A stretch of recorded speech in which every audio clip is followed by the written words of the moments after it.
¿Qué tal? ¿Cómo anda? Muy buenas noches, bienvenidas, bienvenidos a QR. Bueno, claro, estamos tan acostumbrados a que la discusión política se haya digitalizado tanto o haya adquirido tantos formatos de las redes sociales, que claro, todos nuestros sistemas de alarma respecto de qué cosa es grave, qué cosa vale la pena, se nos trastocó un poco. En medio de la emocionalidad, todo el tiempo puesta en juego. La emocionalidad violenta, sobre todo el tiempo tratando de generar, de captar la atención, voy a decir, de los usuarios y las usuarias, que también, ¿no? Convertidos en ciudadanía eventualmente, en algún momento, pero no hay que confundir esas categorías. Tratando de interpelar a esos sectores, se utiliza siempre la maximización de los problemas y palabras muy altisonantes, y recurriendo a golpes muy fuertes. Después puede ser cierto, puede ser no, el tema de puede no serlo, el tema de la fake news, etc. Pero de alguna manera la conversación política se volvió tan estridente, en algunos puntos tan apabulla tanto, que cuando nos encontramos frente a una escena grave, a veces nos cuesta reconocerla. ¿Por qué? Porque pensamos que es parte del entretenimiento político en el que se convirtió, en buena parte, la discusión política, no en la Argentina, en todo Occidente, la otra parte no la conozco tanto.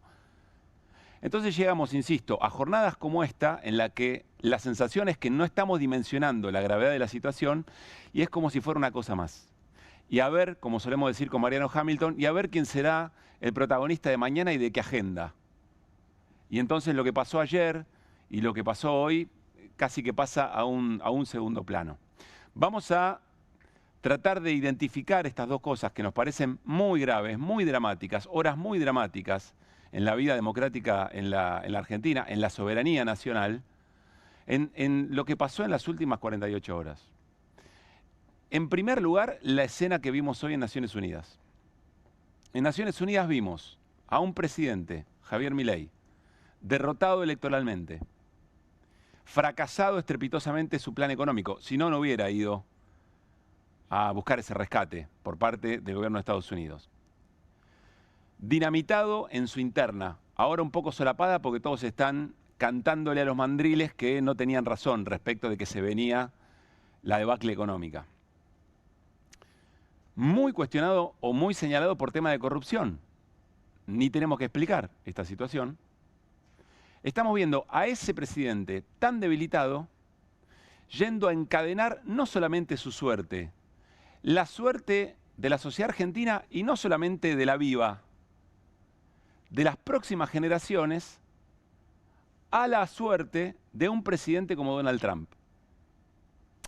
Encadenar el devenir de un pueblo a las decisiones políticas de gobierno de otros países no está bien nunca.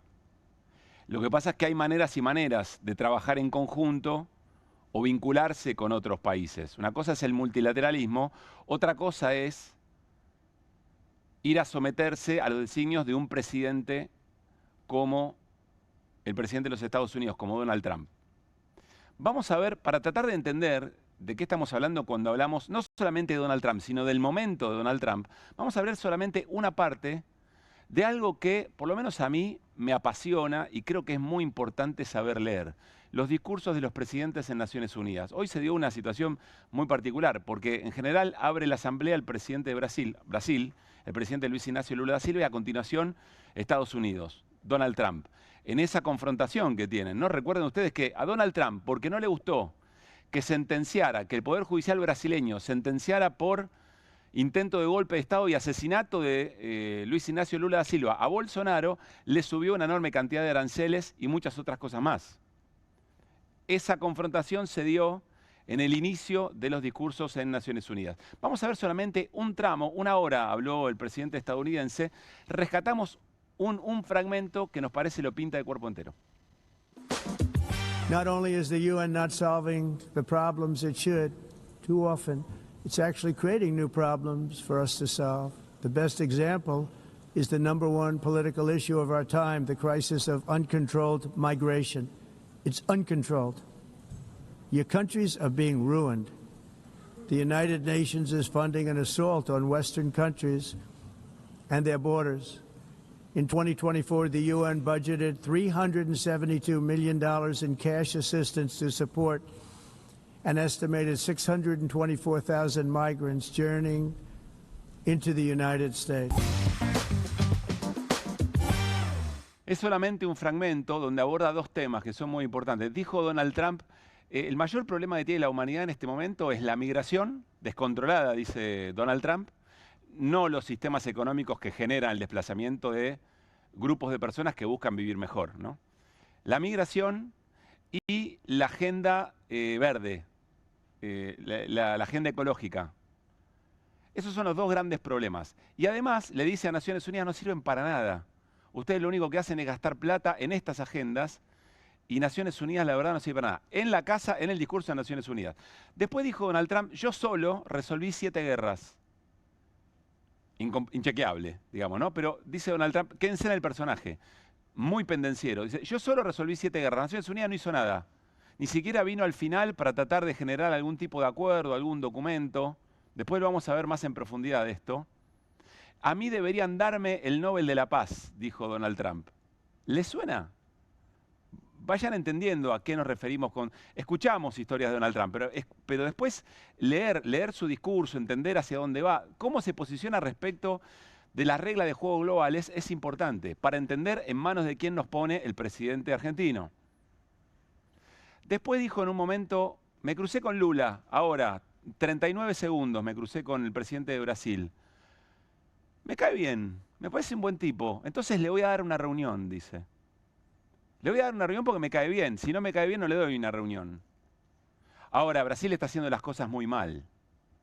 Y empieza toda la crítica respecto del presidente brasileño.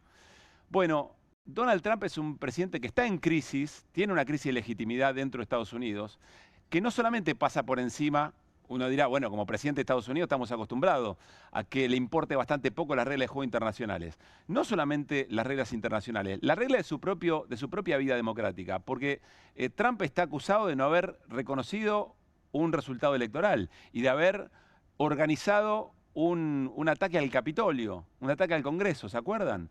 De hecho, tiene sentencias en contra de Trump, pero el sistema de Estados Unidos hace que si es presidente, lo vamos a buscar después. Es un presidente muy cuestionado y tan pendenciero como Milei. Y además muy amigo de exagerar sus logros. Merezco el Nobel de la Paz. Estados Unidos está mejor que nunca. Nunca un gobierno hizo tanto por la economía como lo estoy haciendo yo en este mandato. En el segundo, en 7 meses, resolví tantos problemas que había generado el gobierno anterior. Es interesante verlo con detalle porque, insisto, Milei va regalado por el fracaso de su plan económico, por el fracaso de su manera de hacer política, por haber dinamitado todos los puentes con la oposición que se moría de ganas por acompañarlo en su plan de ajuste, hablo de Milei, en la Argentina, y en ese contexto va a buscar, no al prestamista de última instancia que creemos en el Fondo Monetario, va a buscar directamente al comisario del mundo que le dé un cheque. Vamos a ver de cuánto es, todavía no se sabe. ¿En qué escena se la da? En esta. Vamos a ver un fragmento de la reunión. No fue una reunión bilateral a puertas cerradas con equipos técnicos, no. Fue una suerte de conferencia de prensa compartida que Trump parecía querer sacársela de encima bastante rápido. Miren. Well, thank you very much, everybody. We have a lot of meetings scheduled, but I wanted to meet with the president of Argentina, and we both wanted to meet with friends. He's done a fantastic job. And I'm doing something that I don't often do. I'm giving a full endorsement to him. We just endorsed him for president. As you know, he has a race coming up, and I'm sure he's going to do well. But now I think this hopefully assures it. And to the people of Argentina, we're backing him 100%. We think he's done a fantastic job. He, like us, inherited a mess. And what he's done to fix it is good. And Scott is working with their country so that they can get good debt and all of the things that you need to make Argentina great again. So it's an honor for me to endorse the president and the future president of Argentina. Thank you very much. Thank you very much. Thank you very much. That's your endorsement. That wasn't bad. Now we can get out of here. Thank you. Are you going to help bail out Argentina, Mr. President? Well, we're going to help them. I don't think they need a bailout. He's done a fantastic job. If you look at where they were when he first ran for office and where they are now, Scott, I would say that it's pretty amazing. Bueno, acá hay muchas cosas para analizar, lo tenemos corriendo de fondo, es interesante. Me voy a correr solo un poquito para que vean la postura del presidente argentino. Quieto, solo dijo muchas gracias, no opinó sobre la escena. Es una escena montada y muy rápido. Trump dice, listo, no salió tan mal, ya nos podemos ir, ¿no? Sí, bueno, abro algunas preguntas y nos vamos. Risas de todos y todas. Después hay un ensayo de diálogo con Scott Bessent. Ahí hay un tema, porque era parte de un grupo de técnicos que no estaba muy de acuerdo con lo que estaba pasando en la Argentina. Entonces acá sale a demostrar que Scott Bessent, y además del mensaje en la red social X, bueno, demuestra efectivamente que está comiendo. Yo no subestimo el poder que tiene ese mensaje. Hay quienes están diciendo, bueno, Milei posando con un tuit. Yo no subestimo el mensaje, es un mensaje muy fuerte, que evidentemente acomodó las expectativas de los que de todo el sector financiero, los agentes económicos, que no están esperando, no está celebrando el mercado, esto es muy importante, no está celebrando el mercado que a la Argentina y a su gente le va a ir mejor. El mercado está celebrando que se va a poder llevar la que trajo, que hay dólares suficientes para pagar la salida del carry trade. Esto es lo que está celebrando el mercado. Por eso no hay que atar nuestra alegría como pueblo a la alegría que tienen los mercados. Sí son un indicador importante para saber cómo su propio plan económico había fracasado. Dicho esto, hay una pregunta que circuló bastante. En un momento, 2 veces Trump le dice al presidente y al futuro presidente, estamos acá para asegurarle que le vaya bien en la elección y seguramente necesita otro mandato. ¿Sabrá Trump que es una elección de medio término? ¿O ya está hablando, tiene tan clara la escena en la Argentina que está hablando de lo que viene dentro de 2 años y pico? ¿O alguien le habrá dicho, che, mirá que se juega toda la suerte acá? ¿O se habrá confundido y nadie le salió a aclarar? Por las dudas se arrepienta de firmar el cheque. No lo tenemos muy en claro, pero en todo caso vale la aclaración al presidente Donald Trump. Es una elección de medio término, a la que el gobierno está llegando no tan mal como venía caminando. Es importante eso también. No es que esto le garantiza a Milei hacer una buena elección. Esto le garantiza a Milei no llegar en la debacle. Porque la calidad de vida de la gente no va a mejorar de acá a octubre. Hay una pregunta para la ciudadanía, la hacíamos ayer. ¿Qué lectura hará la ciudadanía de esto? ¿Alcanza para renovar la esperanza y darle sentido al ajuste, al sufrimiento? No lo sabemos, lo vamos a saber en octubre. Por eso octubre es tan determinante. Bueno, ahí estaba Milei, sentado, sin decir nada, en una situación francamente pasiva, como líder de un pueblo como el pueblo argentino. Caracteriza un poco la escena. Dijimos, arrancamos el programa y dijimos, che, nos da la sensación que no estamos advirtiendo lo grave del momento de la vida democrática en la Argentina. Primero, por esta sumisión. Sumisión a ese líder político, además. Segunda escena, tiene que ver con lo que está pasando en el Congreso Nacional. Tiene que ver con lo que está pasando con el desconocimiento del gobierno, del Poder Ejecutivo, a lo que el Congreso, otro de los poderes, el más esencial de la democracia. Hemos hablado varias veces con Carlos Heller, ¿no? En una dictadura hay poder ejecutivo, en una dictadura hay poder judicial, por supuesto, al servicio de esa dictadura. Lo que no hay es Congreso. Lo que no funciona en una dictadura es el Congreso. La esencia de la división de poderes en una democracia es el Congreso Nacional. El Congreso Nacional vota la ley de emergencia en discapacidad. El gobierno, una herramienta validada por las reglas de juego institucionales, dice lo veto. El Congreso junta aún más cantidad de votos, más de 2/3, y dice, insistimos. Y ahí se debería haber terminado el asunto. No es que hay una instancia más para que el gobierno diga, bueno, no, yo voy a echar mano, voy a seguir protestando. No, no existe eso. Y este es un poder ejecutivo que asume de espaldas al Congreso, que le dice que son unas ratas, que lo basurea de todas formas, que rompe todos los puentes habidos y por haber, que además le niega el presupuesto. Hace 2 años que hay un presupuesto prorrogado. Es una normalidad total. Enseguida vamos a charlar con Esteban Paulón, diputado nacional, que profundizó una denuncia respecto de esta situación. Y el gobierno dice, no la voy a promulgar la ley, no la voy a poner en acción. Es una situación realmente inédita. ¿Cuál es la explicación? Irrita todavía más. Hoy habló el jefe de gabinete Guillermo Francos, se le aplica una moción de censura, hasta donde entiendo es citarlo para que dé explicaciones y si no convence las aplicaciones se lo puede destituir. Pero vamos a ver cómo explicaba esta situación tan anómala el jefe de gabinete. El Congreso se lo quiere llevar puesto. Bueno, a ver, yo creo que ellos han iniciado, hay 2 proyectos de interpelación para promover la moción de censura del jefe de gabinete, que tienen que ver con la sanción de la ley de discapacidad, la ley 27793, ¿no? Yo creo que esto es una discusión entre el Congreso de la Nación y el Poder Ejecutivo, vinculado a qué se interpreta como disponibilidad de fondos para la aplicación de una ley. Yo digo, nosotros, primero quiero decir que me habían hecho una denuncia penal por incumplimiento de lo del funcionario público. Yo creo que por error, porque creo que el diputado Agos Carreño y la diputada Fein entendieron que nosotros no estábamos promulgando la ley de discapacidad, que efectivamente sí la promulgamos. Promulgamos la ley en su artículo primero, y en el artículo segundo decimos, se la devolvemos al Congreso para que nos indiquen de dónde salen los fondos, ¿no? Bueno, es la diputada Fein, pero también es el diputado Esteban Paulón los que hacen esa denuncia. Siempre está, ¿no?, en lo judicial el espíritu de las cosas. El espíritu, más allá de que lo haya promulgado, el espíritu es que no cumplen, no están cumpliendo con lo que tienen que hacer. Yo insisto con esto, no es una atribución que tenga el Poder Ejecutivo o el jefe de gabinete. Se termina ahí, lo dice nuestra regla de juego democráticas. Están negando lo que decide, lo que sanciona uno de los poderes del Estado, tan republicanos que eran todos los liberales en la Argentina.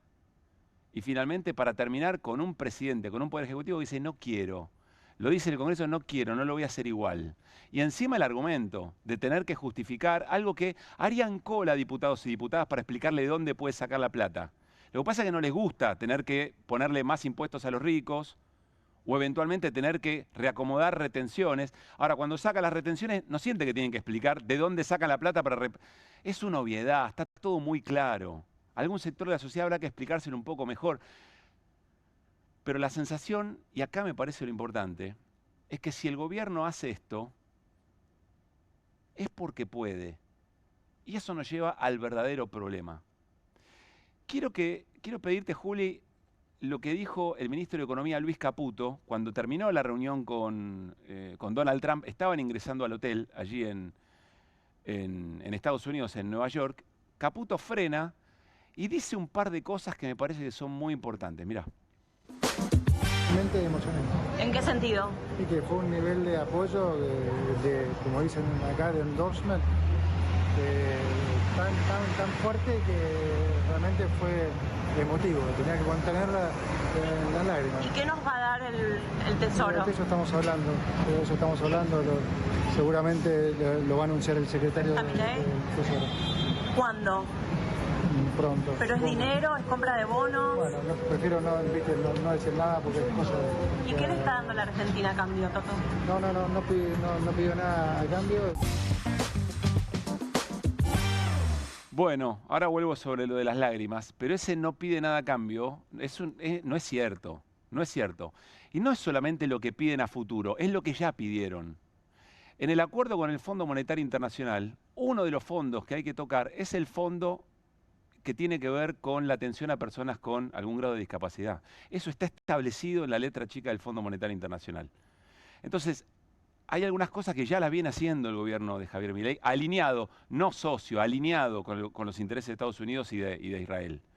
Y me quedo ahí porque ahí voy a las lágrimas. Nosotros estamos en un país en el que cada miércoles el Congreso Nacional, que parece que no es un lugar donde se hacen leyes, es un lugar donde se reúnen la fuerza de represión para fajar jubilado todos los miércoles. Ahí hay personas que lloran miércoles a miércoles. Jubilados y jubiladas lloran porque no llegan, porque tienen que saltearse comidas, porque tienen que elegir medicamentos en las farmacias. El Congreso es un lugar donde lloran las familias con alguna persona con algún grado de discapacidad. Ahí hay personas que lloran por políticas que lleva adelante este gobierno, por política de ajuste que lleva adelante este gobierno. Lloran las familias de los pibes y las pibas que se van a atender al Garrahan. Esas lágrimas no conmueven al ministro de Economía. Lo que lo conmueve al ministro de Economía, al borde de las lágrimas, es un presidente como Trump que le da un endorsement, que le da un apoyo para seguir ajustando, para más motosierra, para producir más lágrimas en los sectores más vulnerados de nuestra sociedad. Eso sí, yo diría dos cosas. Primero, dime qué te emociona y te diré qué plan económico llevas adelante, o eventualmente para la próxima elección hagamos un cuestionario. Preguntémosle, che, ¿qué te emociona? ¿Qué películas viste que te emocionaron? ¿Qué libros leíste que te emocionaron? ¿Qué escenas de la vida te emocionan? Esta es la situación y es muy grave. Ahora, el gobierno hace esto porque puede. Entonces, si todo lo que hace el gobierno, por más que hay que caracterizarlo y tratar de no naturalizar y no pasar estas situaciones como naturales o menos graves de lo que son, la mirada hoy está puesta en la reacción.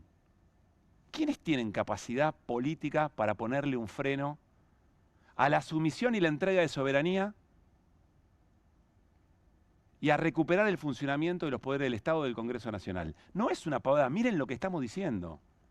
Miren lo que estamos diciendo, miren cuál es la agenda de la Argentina hoy, en este martes, en esta semana. Bueno, quien tiene que hacer algo es la política. Mucha indignación respecto de las retenciones a aquellos gobernadores que sienten que se les mueve un poco el voto, porque hay un sector del electorado que le cae bien, pero poco se ha dicho sobre esta entrega de soberanía. Y a mi gusto, aunque hay alguna denuncia, insisto, ahora hablamos con Esteban Paulón, aunque hay una moción de censura de Pichetto, hay una convocatoria de Unión por la Patria por un nuevo endeudamiento, que es importante, son reacciones importantes.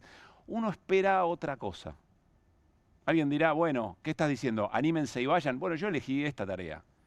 Quien tiene vocación política de hacer posible las acciones que le pongan freno a esto, que a todas luces es un camino hacia un esquema o una convivencia mucho más autoritaria de la que teníamos, son los que decidieron andar ese sendero. Y a la gente ya no se le puede pedir mucho más.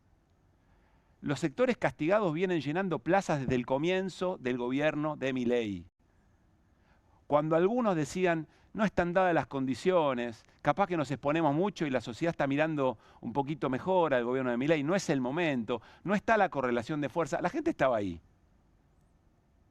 Son las dirigencias de las organizaciones sociales, de los sindicatos, de los partidos políticos que tienen que estar a la altura de las circunstancias. Algunos lo están. El gobierno se ha comportado, el Congreso se ha comportado, algunos sectores muy bien. Pero acá hay una ofensa muy grande. Vamos a ver cómo sigue todo esto en el próximo tiempo. Y por favor que la respuesta no sea digital. Basta de tweets. Un tweet no resuelve este problema.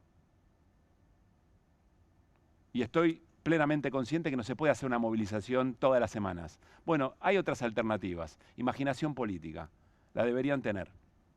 Arrancamos QR con invitados especiales en una noche muy especial y lo hacemos como siempre con las voces del día. Seguiremos como nação independente e como povo livre de qualquer tipo de tutela. I'm doing something that I don't often do. I'm giving a full endorsement to him. We just endorsed him for president. As you know, he has a race coming up, and I'm sure he's going to do well. But now I think this hopefully assures it. Fue emotivo, o sea,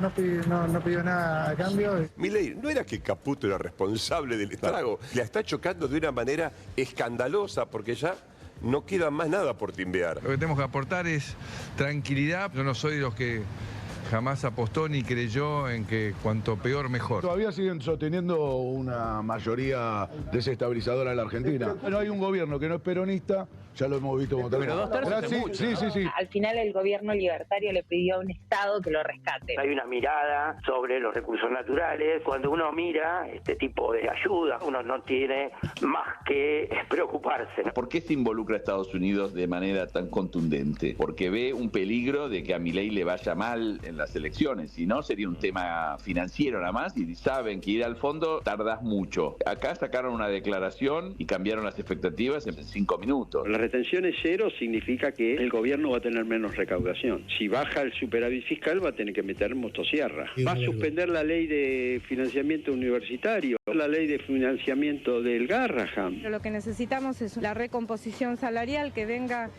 con la ley de emergencia en salud pediátrica. Toda ley que autorice o disponga gastos deberá prever en forma expresa el financiamiento de los mismos. En caso contrario, quedará suspendida su ejecución hasta tanto se incluyan las partidas correspondientes en el presupuesto nacional. Yo creo que hay una cuestión de interpretación. Tiene que cumplirlo. Si no lo cumple, se lo puede llamar a dar explicaciones y lo que sigue es removerlo. La gente está desesperada de que le sobra mes a fin de sueldo y todo eso habla también de la macro. ¿Cuánto se consigue el kilo de pan francés? Se consigue al precio que lo pueda vender el panadero. Bueno, pueden vender, están todos vacíos. Todos los meses aumenta la nafta y cada vez está más caro esto.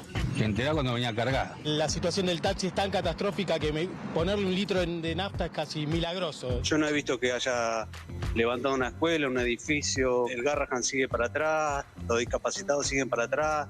¿Qué hace con la plata? Que me explique.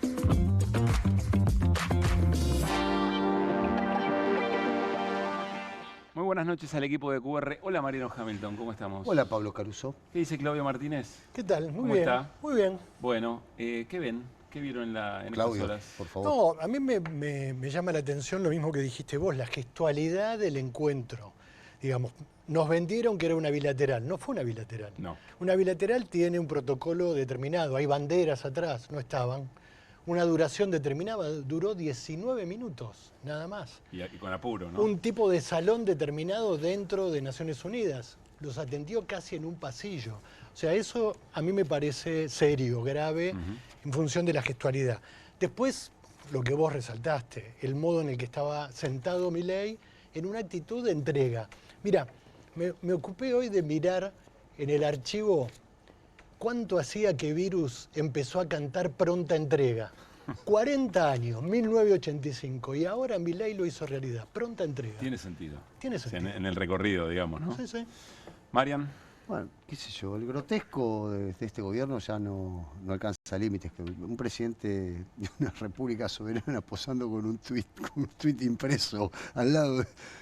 Mi capacidad de asombro me demuele, ya no... Está demolida, quiero decir. Está demolida mi capacidad de asombro, ya no tengo mucho para decir. Lo único, se me ocurren dos cuestiones. Una es desde el lado de nosotros, los ciudadanos, que es decir, cualquiera puede decir lo que decía mi abuelo, ¿no? Cuando la limona es grande, hasta el santo desconfía, es decir, acá se viene una grande. Y la otra es que evidentemente no vimos el fenómeno global. O sea, Milei es un fenómeno global. O sea, le dan 30.000 millones de mangos por los canales. No sabemos todavía, ¿no? Bueno, se habla de 10.000 millones, más 4.000 del BID, más 4.000 del Banco Mundial, más 12.000 que el Fondo Monetario. En 4 meses le dieron 30.000 millones de mangos para sostener una elección de medio término.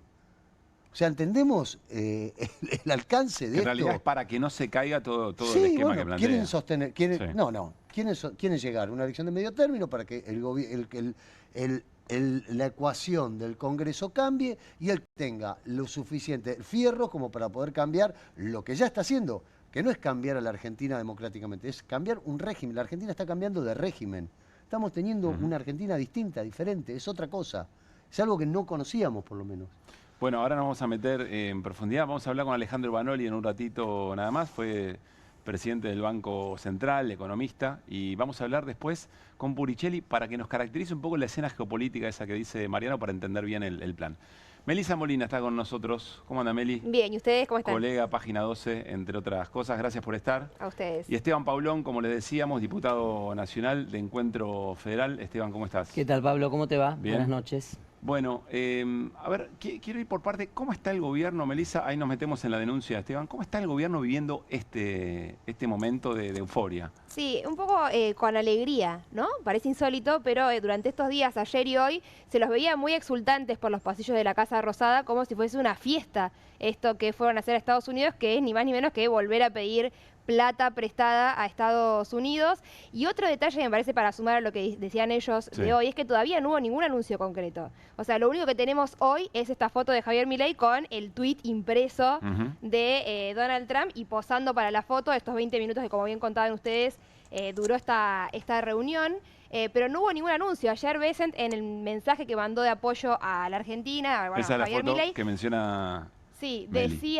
decía ese mensaje que después de esta reunión con Trump iba a haber un anuncio. Bueno, todavía eso no se conoce y no se conoce tampoco cómo va a ser la forma de que el Tesoro le preste la plata a Argentina, porque ahí también va a haber que estar atentos ¿Cuál es el mecanismo para ver si logra el gobierno saltear el Congreso, que es lo que quiere también, Claro. ¿no? Que no pase este acuerdo por el Congreso y también ver cuánto es el monto, porque hablaron versiones periodísticas de 30.000 millones de dólares, tuvo que salir el secretario de Finanzas, Pablo Quirno, a desmentirlo, también salió Berten a decir que no era esa la cifra, se habla de 10.000 millones, bueno, hay que ver efectivamente cuánta es la plata que le quiere poner el Tesoro a la Argentina, al gobierno en realidad de Javier Milei, recordando que ya le puso el Fondo Monetario Internacional 20.000 millones de dólares en abril, o sea que vino Bessent al día siguiente y estuvo en la Casa Rosada junto con Javier Milei, o sea que no es la primera vez que le están haciendo un salvataje o prestándole plata el gobierno de Donald Trump al gobierno de Javier Milei. Si viene como swap, ahí hay que pasar por el Congreso, tal vez te una pregunta más para vos. El primer swap se firma en el 2008, durante 2008-2009, durante el primer gobierno de Cristina Kirchner, no pasó por el Congreso y quedó Con China, antecedente. el swap con China. El swap con China, exactamente, que es el que está vigente. Se hablaba en algún momento, perdón que me meto en el tema, se hablaba en algún momento de que posiblemente cuando se habló de los 30.000 millones era porque Estados Unidos le iba a pedir a Argentina que cancele el swap con China y lo reemplazaba, lo que tendría condiciones muy graves, no condiciones, sino digamos consecuencias muy graves de Argentina para con su segundo socio comercial. Recordemos que Estados Unidos es cuarto o quinto socio comercial de Argentina. Brasil, China, India y ahí peleando un poquitito peleando con Chile. Que eso fue Chile, lo que le pidió, o sea, lo que pidió Bessent cuando vino, que estuvo en esta conferencia con Javier Milei en abril, pidió que se dé de baja el swap con China. Claro. O sea, ya lo viene pidiendo con esta obsesión que tiene Estados Unidos, el gobierno de Donald Trump, con el supuesto avance que ellos ven de China en la región. Y de hecho hoy se habló también de las bases, ¿no? De una base que hay en Ushuaia que podía ser como una prenda de cambio. Están muy preocupados desde Estados Unidos porque creen que China tiene, digamos que avanzó en esa Toto zona. no te larga ni un dólar ni un yuan. Está abrazado como buen apostador.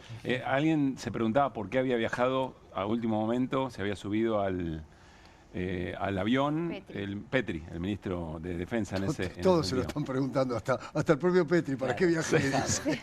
¿Habló Petri? Ah, no sabía. ¿Lo tenés? A ver, Sí, dale. lo desmintió lo de las bases. A ver.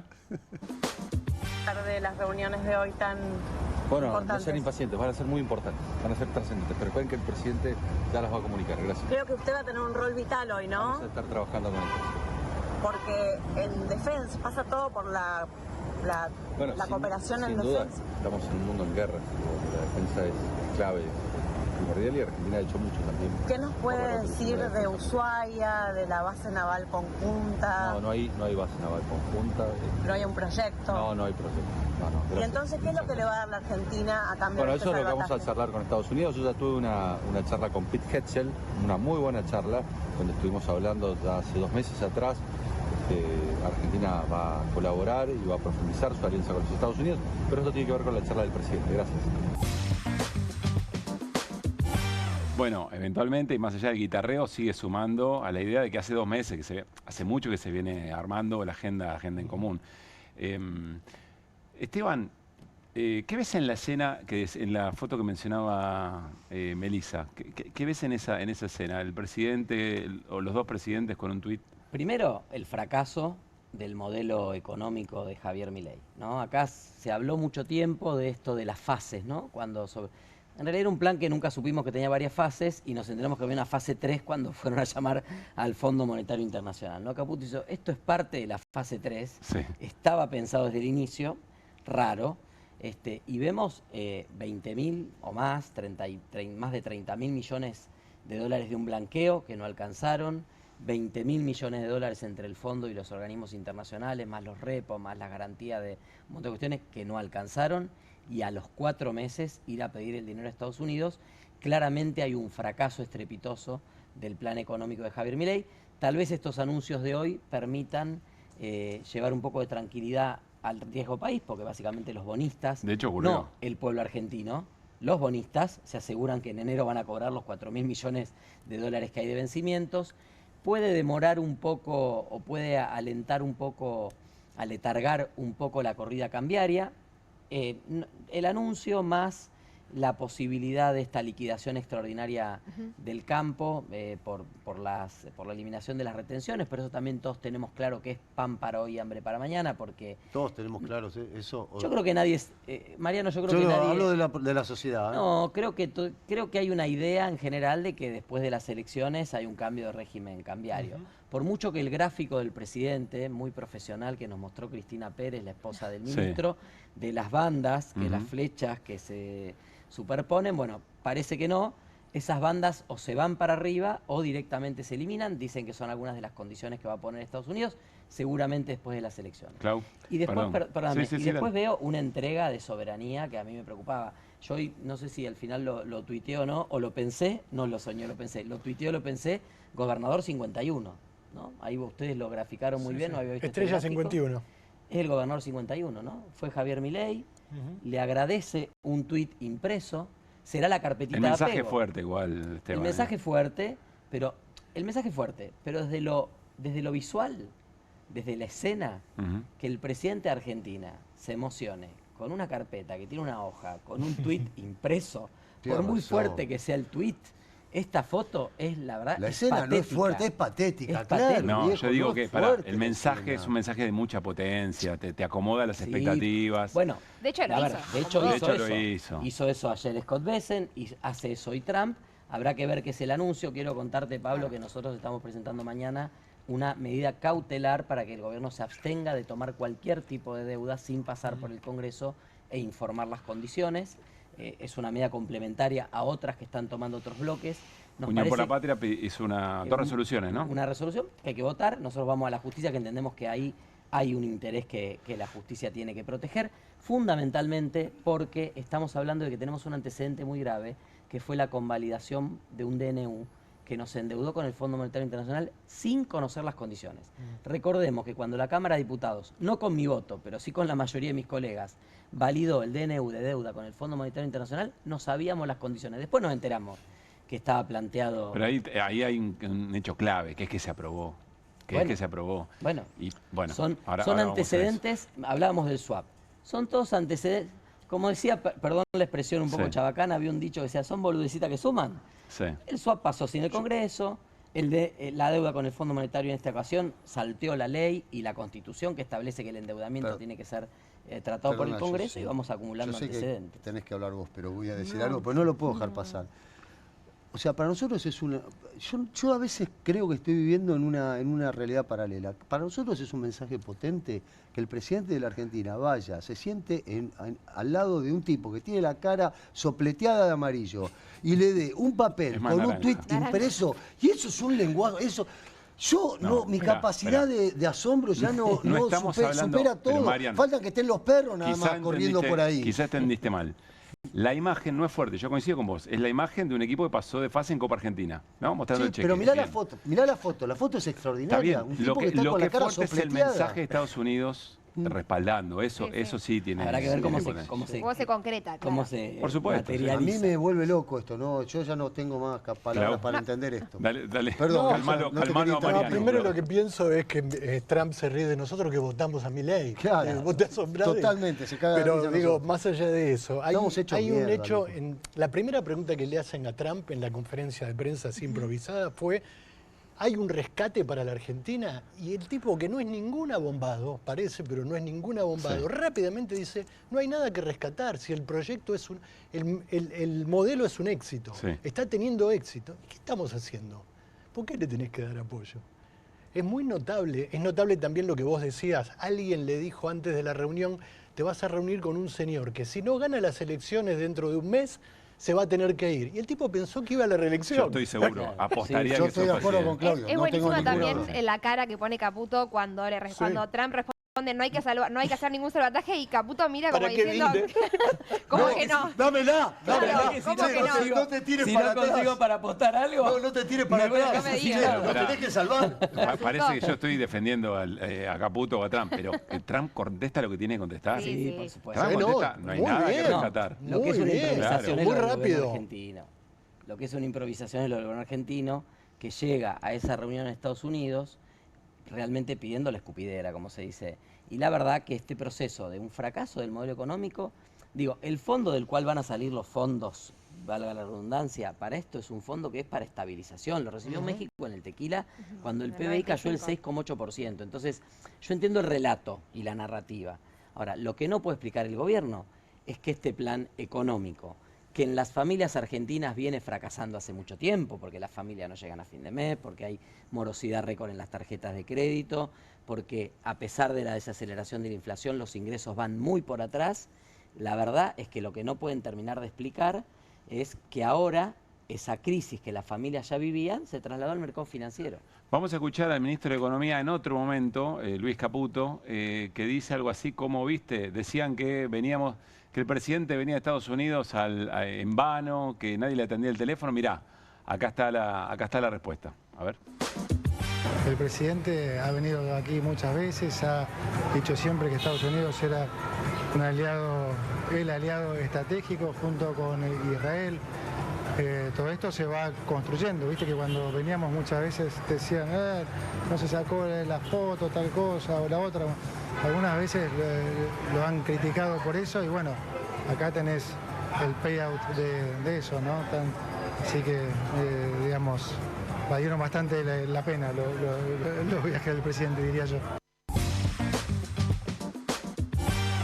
Muy bien, se dieron, antes de partir, hubo, Meli, algunas reuniones en casa de gobierno, una reunión de la mesa política, reunión del gabinete también. Sí, hubo dos reuniones importantes, la reunión de la mesa política, que en realidad fue este gesto de la Casa Rosada de tratar de mostrar algún tipo de reacción después de la derrota en la provincia de Buenos Aires, ¿no? Que armaron, que se convirtió la Casa Rosada, muchos decían como en broma, una mueblería, ¿no? Empezaron a ver mesas de todo, que en realidad era raro porque esas mesas estaban conformadas por los mismos funcionarios que veníamos cubriendo semanas antes. Claro. O sea, no hubo ningún cambio rotundo. Bueno, por ahí cambiaron la mesa. Claro, por ahí cambiaron la mesa, Claro. no sé, eso ya no sé. Y las sillas. Pero, por ejemplo, en la mesa nacional que estaba sentado Lule Menem, después de todo el escándalo de las coimas, lo sacaron de la foto. Pero lo cierto es que sigue, o sea, lo vemos todos los días en los pasillos de la Casa Rosada. Lule Menem tiene su despacho, recibe gente. De hecho, supuestamente Pilar Ramírez era quien estaba encargada, según Karina, ahora de la campaña nacional. Y ayer estuvo reunida, entró al despacho de Lule Menem a reunirse con Lule Menem. Claro. Entonces, bueno, digamos, sigue funcionando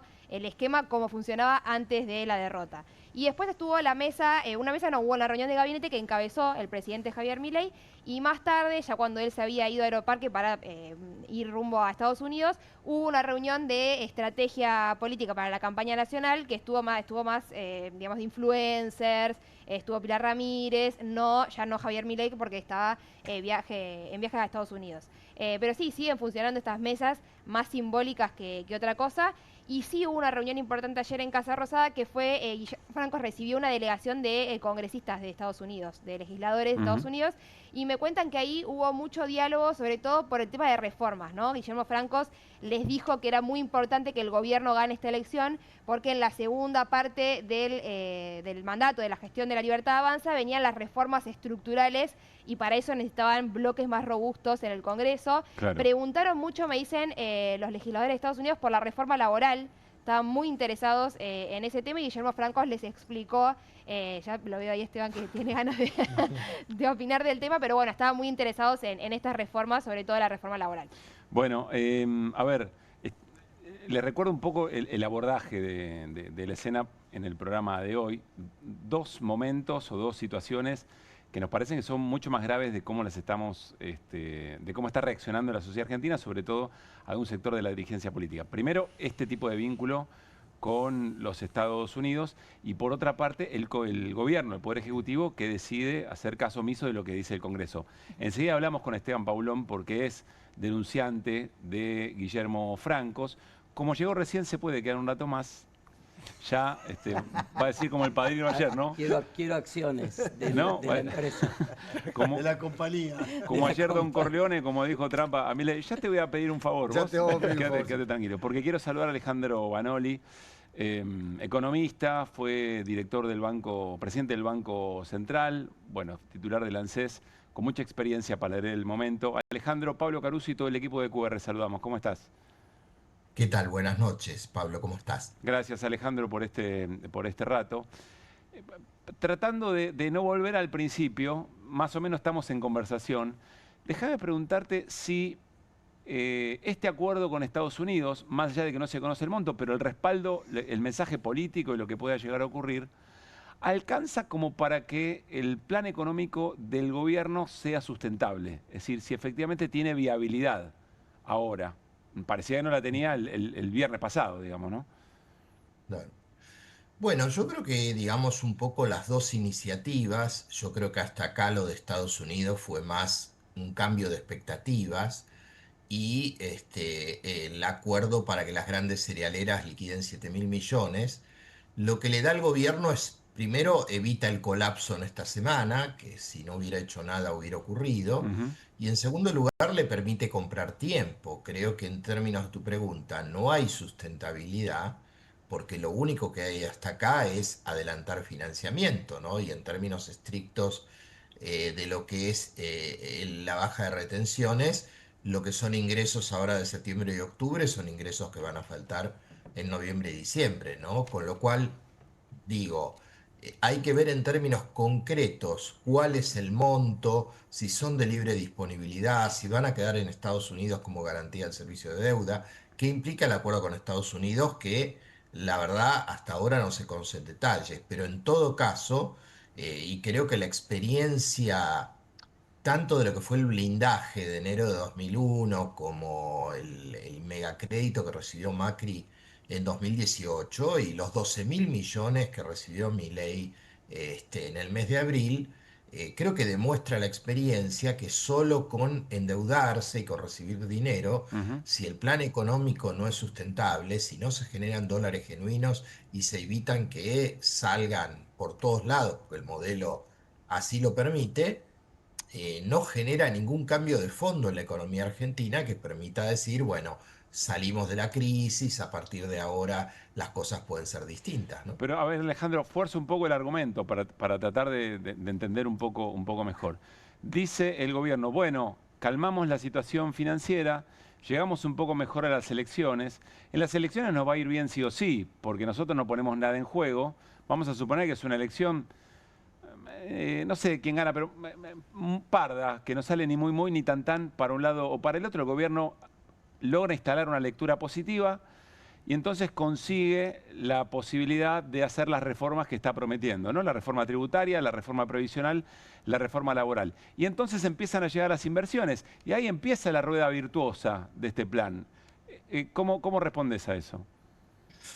Bueno, habrá que ver primero si el gobierno gana las elecciones. Digo, creo que eso no es evidente que así suceda. En el caso de suceder, hay que ver, porque verdaderamente creo, aún en el caso de que el gobierno sea la primer minoría en las elecciones, su representación parlamentaria, desde mi punto de vista, a lo sumo le va a impedir, le va a permitir, quiero decir, tener capacidad de veto y de bloqueo. Claro, un poco romper los lo dos que ha hecho tercios. hasta ahora, pero me parece difícil que si no sale del aislamiento en el que el propio gobierno se ha puesto, digamos, respecto a la sociedad y respecto a una parte de la oposición que incluso ha tratado de ayudarla, entre comillas, yo veo muy difícil que puedan impulsar esa agenda. Y por otro lado, te digo, Pablo, creo que está también bastante instalado de que es muy difícil que el gobierno pueda mantener una paridad del tipo de cambio en los niveles actuales de 1.400. Verdaderamente no hay equilibrio externo con este tipo de cambio y me parece que la mejor prueba de esto es que al complejo, digamos, cerealero y oleaginoso le está reconociendo un dólar de casi 1.800 pesos para que liquiden ahora en septiembre y octubre, divisas que le permitan llegar hasta las elecciones. Bien, o sea que la tensión que quiso evitar solo se posterga en el momento va a llegar. Entiendo tu respuesta. Mis compañeros tienen preguntas. Mariano. ¿Qué tal, Alejandro? ¿Cómo te va? Mariano Hamilton. Buenas noches. La sociedad argentina, o por lo menos esta es una modestísima interpretación que hago yo, está como un poco harta de fluctuar entre el consumo, el dólar movible y la inflación, o a esa alternativa se le opone la bicicleta financiera, a los especuladores, hambriar a gran parte de la sociedad. O sea, ¿dónde está la mitad entre una cosa y otra? Entre lo que vivimos durante bastante tiempo, durante el gobierno de Cristina, Néstor, y paremos de contar, y después lo que padecimos con Macri y ahora estamos padeciendo con Milei. O sea, ¿hay un término medio para no irnos de una punta a la otra? A ver, yo creo que sí, me parece que la respuesta a eso es algo que está pendiente. Yo creo que el peronismo todavía tiene mucho en términos de depurar de lo que pasó de la última gestión de Bueno, gobierno. esperemos que empiece a responderlo pronto, porque se están quemando las naves.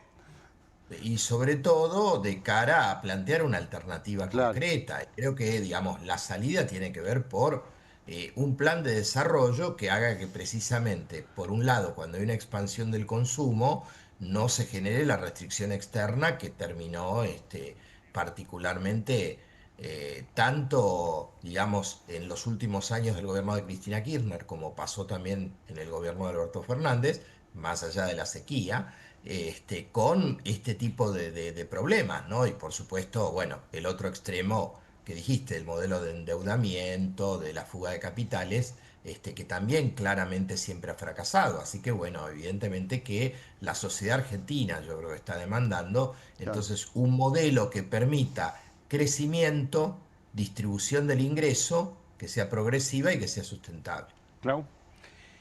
Alejandro, te voy a hacer una pregunta que uno nunca debe hacerle a un economista, pero teniendo en cuenta que está claramente terminado el sistema de bandas cambiarias que estableció el gobierno y que a fines de octubre se termina, digamos claramente, cuando se termine esta baja temporal de retenciones, ¿a qué valor crees que debería estar el dólar en noviembre? Y yo creo que, a ver, la pregunta no tiene, digamos, una única respuesta matemática, digamos, que surja de una ecuación, sino que yo te diría que, a ver, si el gobierno, digamos, recapacitara, hiciera una política económica que impida que haya una salida estructural de divisas, y no se requeriría un tipo de cambio mucho más alto que el actual.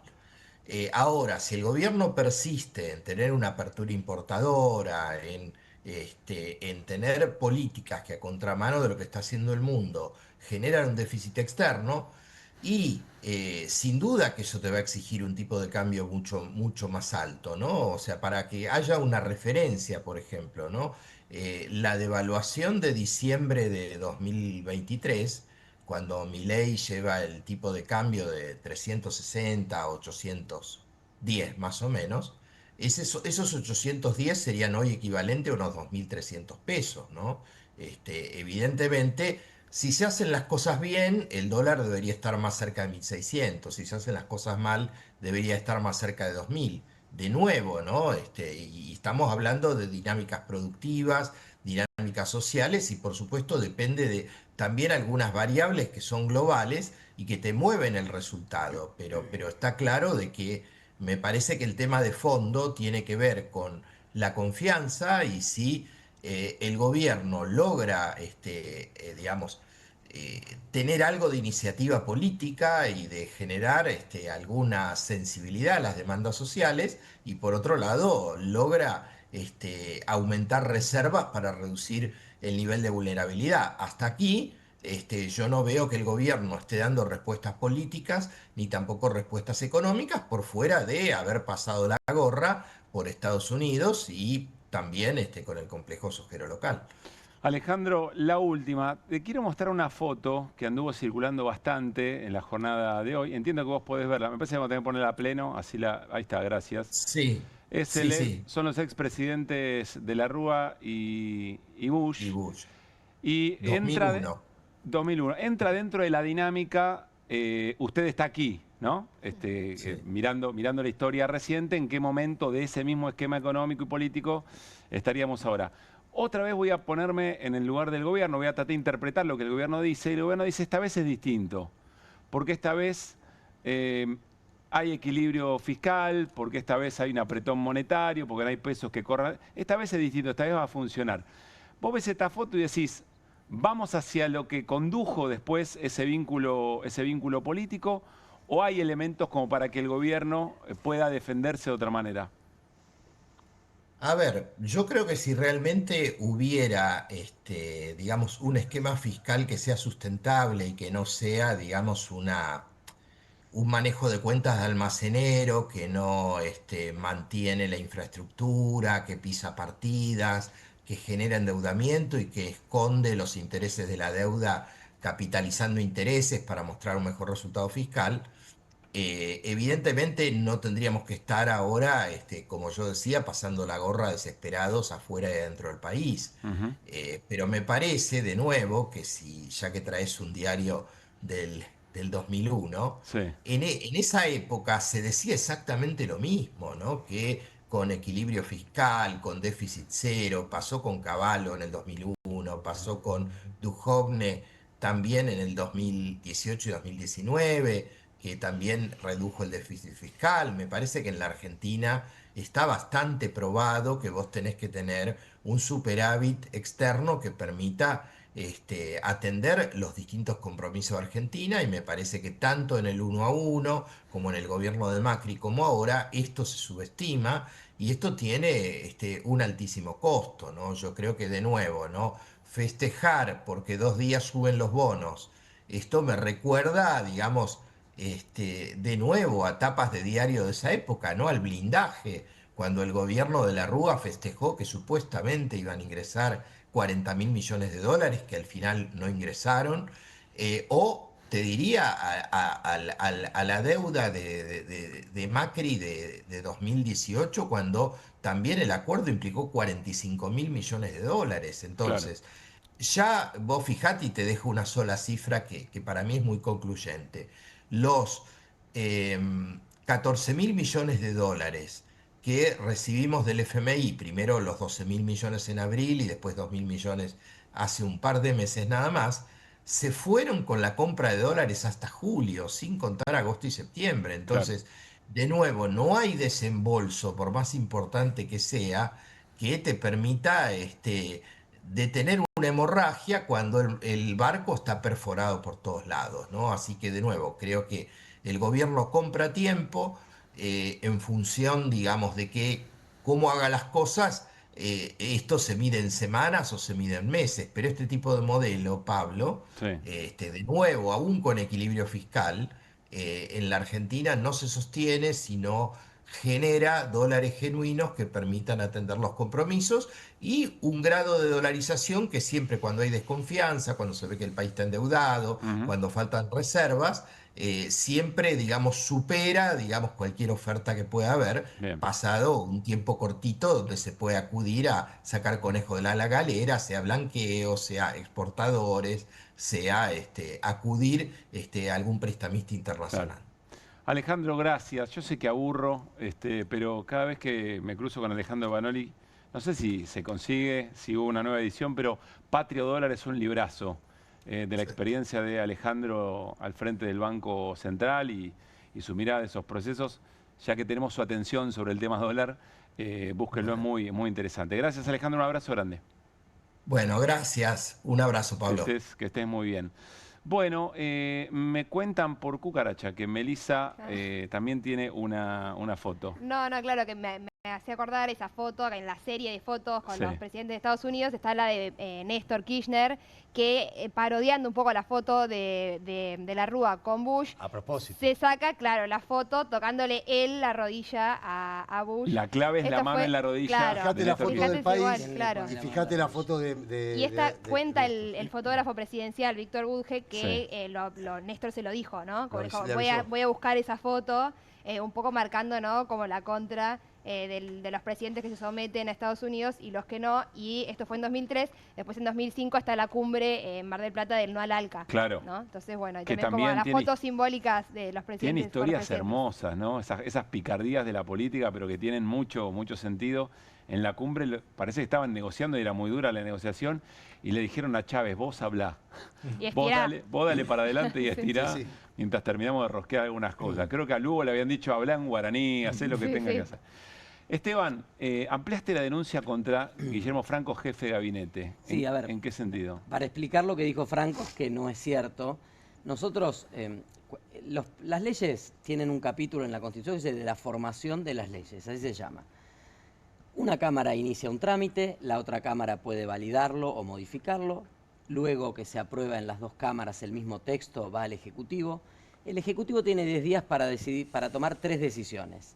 La promulga, quiere decir, acepta la ley que se votó y la pone en funcionamiento. La veta totalmente, dice esta ley no va, o la veta parcialmente. Eso se toman 10 días, hay un plazo legal para que el gobierno tome esa decisión. La ley vetada parcial o totalmente vuelve al Congreso automáticamente para su trámite. Si el Congreso ratifica con 2/3 en cada una de las cámaras la ley votada originalmente, esa ley queda firme y es de cumplimiento inmediato. No hay más plazo, no hay otros 10 días, no hay otra instancia. Entonces tenemos 2 instancias en el Congreso, una en el Ejecutivo que puede promulgar o vetar y 2 instancias nuevas en el Congreso. El gobierno creó, y creo que acá hay un tema de gravedad, vos decías recién, a veces no tomamos conciencia, para mí esto es una de las cosas más graves que pasó esta semana, el gobierno inventó un 6º paso para una ley, que es discutirla, incluso después de cumplir todo el proceso constitucional. Después de la discusión, digamos. Después de la discusión. Cuando el Congreso vota por 2/3 la ley en diputados y en el Senado, el 4 de septiembre, la ley se comunica al Ejecutivo. Nosotros presentamos hace unos 10 días una intimación al director del Boletín Oficial y a la Secretaria Legal y Técnica por no publicar la ley. No es un capricho que publiquen la ley. Mientras la ley no está publicada, está en el limbo. Está aprobada, fue ratificada, tuvo los 2/3, pero no está. Al no estar... ¿Quién decide la publicación? La Secretaría Legal y Técnica. Ibarzabal, María Ibarzabal. Exactamente. Y el Boletín Oficial, que es el ámbito, digamos... el vehículo institucional que tiene un director también. Pero Ibarzabal, cercana a Santiago Caputo. Sí, es del riñón de Santiago Caputo. Que trabajó en el diseño de la ley base, si no me equivoco, trabajó, no era todavía secretaria de Ley Técnica, estaba Herrera Bravo todavía, pero cuando se va Herrera Bravo, ella asume también, sí, cercana a Santiago Caputo. Cuando nosotros pedimos la publicación e intimamos al gobierno, le damos 24 horas para que publique, tenía que ver con que con la ley publicada, un prestador, una persona con discapacidad, una familia, una asociación, puede reclamar judicialmente que siente que hay un derecho vulnerado. Dice, yo esto no lo tengo, está aprobada la ley, está publicada, no la cumplen, puedo accionar. Claro. En el limbo nadie acciona. Bueno, pasaron las 24 horas, se cumplió el plazo, el gobierno no publica, justo vino la sesión del miércoles donde nosotros insistimos en las leyes de financiamiento universitario y Garrahan, esperamos 48 horas y el jueves iniciamos una demanda por incumplimiento de deberes de funcionario público. Y ahí, a Igarzábal y al director del Boletín Oficial, sumamos a Milei y a Francos, que son los funcionarios que ya no es un tema administrativo, es un tema político. Ahora, puede ser o puede parecer de sentido común. Bueno, está bien, la tengo que cumplir. Ya está, insistieron. Ahora, discutamos a ver de dónde la sacamos para hacer eso. Bueno. O no, díganme, ustedes quieren hacer esto, díganme. Lo que dicen en Casa Rosada, hoy preguntaba por ese tema, es que supuestamente la ley lo que dice es que tiene que el jefe de gabinete reasignar partidas para poder conseguir los fondos. Y que lo que dice él es, bueno, como era una cuestión que yo tenía que definir y digo que no hay plata... Claro. Para retomar eso, cuando el viernes la causa le cae al juez Casanelo y el juez Casanelo acepta tramitarla en Comodoro Pi, por sorteo, el gobierno el lunes la publica. Pero la publica con una trampa. Publica la ley y el decreto de promulgación, no de reglamentación, de promulgación. Una cosa es la publicación, otra cosa es la promulgación, que es lo que dice, esta ley es de orden público, que es el decreto 681 del 25, incorpora una innovación constitucional, la verdad que gente muy creativa para lo que quiere, que devuelve la ley al Congreso y dice, díganme de dónde sacó la plata. Y ahí incurre en una falacia el jefe de gabinete. Primero porque la ley original, en el debate en el Congreso, nosotros habíamos planteado algunas de las fuentes de financiamiento. Segundo, porque el jefe de gabinete... Ahí listo, tema resuelto. Bueno, pero te sumo otra. Sí. El jefe de gabinete de este gobierno, Guillermo Franco, que se indigna tanto, es el mismo jefe de gabinete de un gobierno que decidió este año gobernar sin presupuesto. Lo dice expresamente José Luis Espert. O sea, no es una elucubración política. En el medio del debate por el presupuesto, en el finales de 2024, José Luis Esper nos dejó un día en la Comisión de Presupuesto. Presidente de la Comisión. Presidente de la Comisión de Presupuesto, se cruzó al Palacio, hizo una conferencia de prensa de la que nos enteramos por los periodistas y dijo, el presidente Javier Milei decidió que no va a haber discusión de presupuesto porque no nos ponemos de acuerdo, porque son turnos de generales fiscales, porque los gobernadores no se ponen de acuerdo, chau. Entonces, el propio gobierno es el que decide prorrogar la ley de presupuesto por segundo año consecutivo y eso le da automáticamente, aunque no lo dijera la ley, la facultad al jefe de gabinete para reasignar todas las partidas que quiera, incluyendo decisiones como darle plata a la CIDE de Santiago Caputo, fondos reservados fuera del plan de inteligencia, perdonarle 1.650 millones de dólares a las 4 agroexportadoras, eliminando retenciones durante 1 mes y medio. Y Pablo, déjame decirte que no hago la cuenta de 1.650 millones por lo que vale el precio del dólar, porque a los libertarios los números de más de 6 cifras se les complica leerlo. El otro día lo vimos en la sesión, entonces quedémonos con los 1.650 millones de dólares. Sí. Digo, esa decisión que está parte en la misma edición del boletín oficial, que negarle los servicios a las personas con discapacidad, que es mucho menos del 0,23 del PBI que implica el jubileo para las 4 cerealeras, bueno, esa decisión no viene al Congreso, nadie nos pregunta, esa se puede tomar. Ahí no hay déficit, ahí no hay equilibrio fiscal, ahí no hay que dar ninguna explicación. Entonces nosotros lo que estamos planteando concretamente es que ampliamos la denuncia el mismo lunes, incorporando a Mario Lugones, que también firma el decreto 681, porque ya no hay un incumplimiento y un abuso de autoridad en términos de no publicar la ley. Hay un incumplimiento, un abuso de autoridad y una inconstitucionalidad, que es un delito grave para un presidente y para un jefe de gabinete, tan grave que generó la presentación de varias mociones de censura en diputados y en el Senado. La última, Esteban, ¿podrá? Porque si efectivamente el gobierno puede, imaginémonos qué va a pasar con financiamiento universitario y con emergencia pediatría y eventualmente ATN. Yo creo que tenemos que... ¿O de qué depende? No, creo que si nosotros el miércoles que viene vamos a la sesión, emplazamos la moción de censura para el jefe de gabinete, hay un acuerdo, hay varios bloques que ya se han sumado y matemáticamente están los 129 votos que se necesitan para avanzar en ese proceso. Creo que el gobierno debiera rechazar ese decreto. Ahora, lo que a mí me preocupa mucho es que nosotros tenemos una debilidad no solo con el Congreso ante esta asonada inconstitucional del presidente. Primero, ningún juez, ningún fiscal dijo nada. O sea, hoy hay una denuncia penal que presenté yo, Mónica Fein, y ningún juez actuó de oficio. ¿Cómo un presidente puede emitir un DNU inconstitucional? Segundo, nosotros tenemos hace 16 años sin nombrar al defensor del pueblo, por ejemplo. Acá hubiera jugado un rol. Por eso yo también quiero ir al Senado para que esas cosas se resuelvan. Nosotros podemos estar 16 años sin defensor del pueblo. Ahí tiene que haber un defensor del pueblo que diga, señor presidente, usted no puede hacer esto. El 1 de octubre va a haber una movilización importante de las familias, las organizaciones, los prestadores al Congreso. Tenemos que juntar fuerzas. Si el 1 vamos a una sesión, entiendo por el tema DNU y algunos de los temas que se aprobaron hoy, los emplazamientos para las citaciones a Karina, a Lugones, debiera haber una sesión que nos permita emplazar la moción de censura para Francos y creo que el gobierno tiene que reaccionar en algún sentido. Si no reacciona, es motivo de juicio político. El presidente no puede no cumplir la Constitución. ¿Sabés lo que dicen en Casa Rosada con lo de Francos? Que ya saben que pueden llegar a perder esa discusión. ¿Cómo se va? Bueno, y como se dice, bueno, al día siguiente lo puede volver a nombrar Javier Milei porque no hay nada que se lo impida. Bueno, o sea que otra vez ignorando. Les recomiendo. No, o sea, no solo ignoran lo que dice el Congreso con respecto a aplicar la ley, de poderes sino que grave. dicen que, bueno, si lo desplazan, lo van a volver a... Creo que sea un conflicto de poderes grave. Y muchas de estas causas, que tal vez hoy se muevan o no, la nuestra, hoy el juez instruyó al fiscal Polichita para que avance en la investigación. Es una causa que rápidamente se va a mover, pero entiendo que mucho de esto va a volver como un boomerang, porque la verdad es que nosotros tenemos que seguir hasta las últimas consecuencias de esto, porque lo que está en riesgo es la propia institucionalidad, y aparte con un tema tan sensible como es la discapacidad, que el gobierno te diga, para las cerealeras hay 1.650 millones, que es el 0,23 del PBI, y no hay para las personas con discapacidad, que es el 0,0, bueno, la verdad... Se lee muy fácil como el 3, digamos. Esteban, gracias. Dijo que ir al Senado porque es candidato a senador nacional por la Ciudad de Buenos Aires. Y para nombrar 2 mujeres en la Corte, para completar la Corte, que sean 2 mujeres probas, no tengo los nombres, tendrán que presentarse a concurso.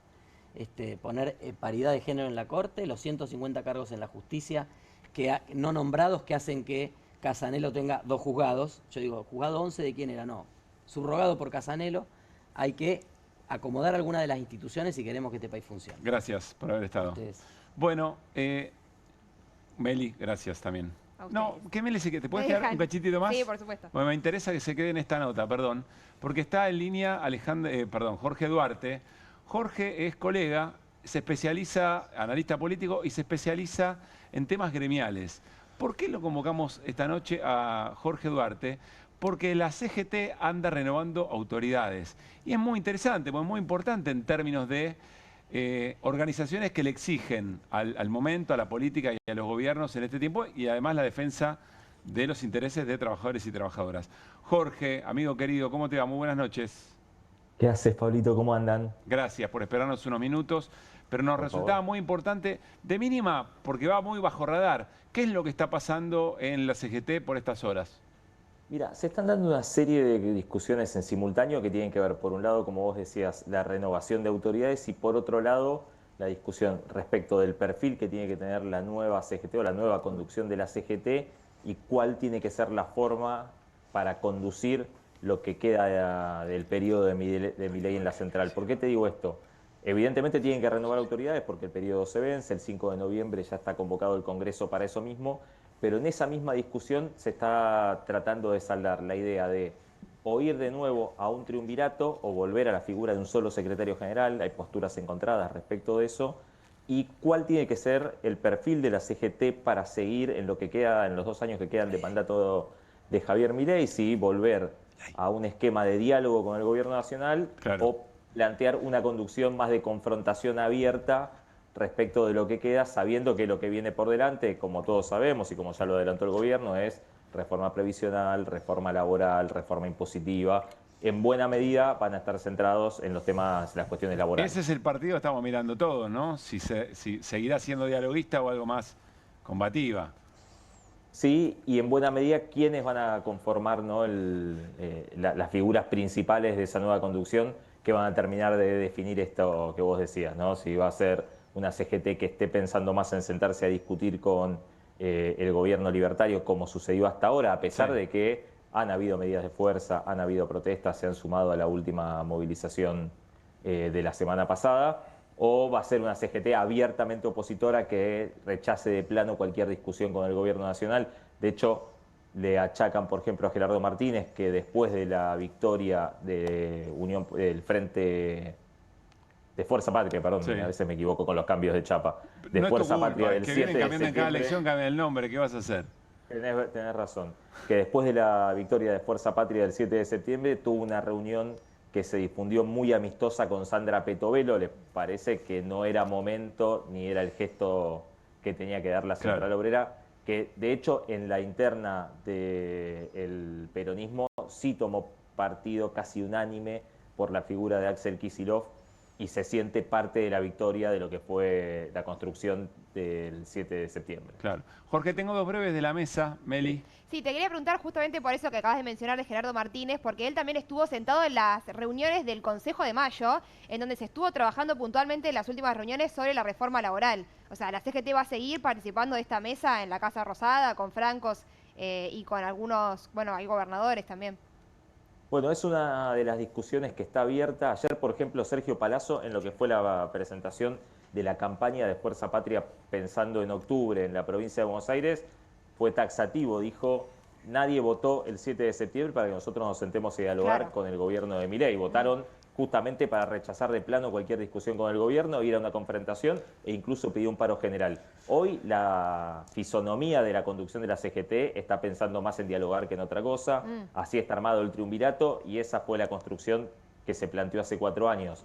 Los nombres que circulan para un nuevo triunvirato también perfilan una CGT que esté más pensando en dialogar que en salir a la calle, porque se habla de Jorge Sola, un dirigente muy dialoguista, que incluso tuvo buen diálogo con la gestión del macrismo, hoy es secretario de prensa de la CGT. Claro. Se habla de Cristian Jerónimo, que también es un dirigente que hoy está muy cercano a Gerardo Martínez, que si bien ha ido a confrontación en términos generales, está más cerca de sentarse a dialogar que de tener una postura abiertamente opositora, y se habla de Maya Volkovitsky, que es la número 2 de Piumato, un hombre muy cercano a la corporación judicial. Si hoy pensamos que esa puede ser la nueva conducción de la CGT, claramente están definiendo un perfil dialoguista. Del otro lado, si querés, la principal figura es Abel Furlan, que es quien está tratando de aunar el resto de las posiciones y plantea lo opuesto. No, ningún tipo de diálogo con el gobierno, confrontación abierta y directa, y entender que lo que pasó el 7 de septiembre tiene que replicarse en términos sindicales. Por cierto, también es uno de los que impulsa la idea de una conducción con un secretario general único, planteando que el triunvirato en 2016 fracasó y este triunvirato elegido en 2021 también fracasó, cosa que es bastante cierta. De hecho, en todas las conducciones terminaron saliendo dirigentes renunciando por la falta de consenso. Claudio. Jorge, ¿cómo juega la interna peronista en el armado de la nueva conducción de la CGT? Bueno, la posición mayoritaria de los dirigentes de la CGT optó por Axel Kicillof en lo que fue la discusión, si se quiere, entre Axel y Cristina.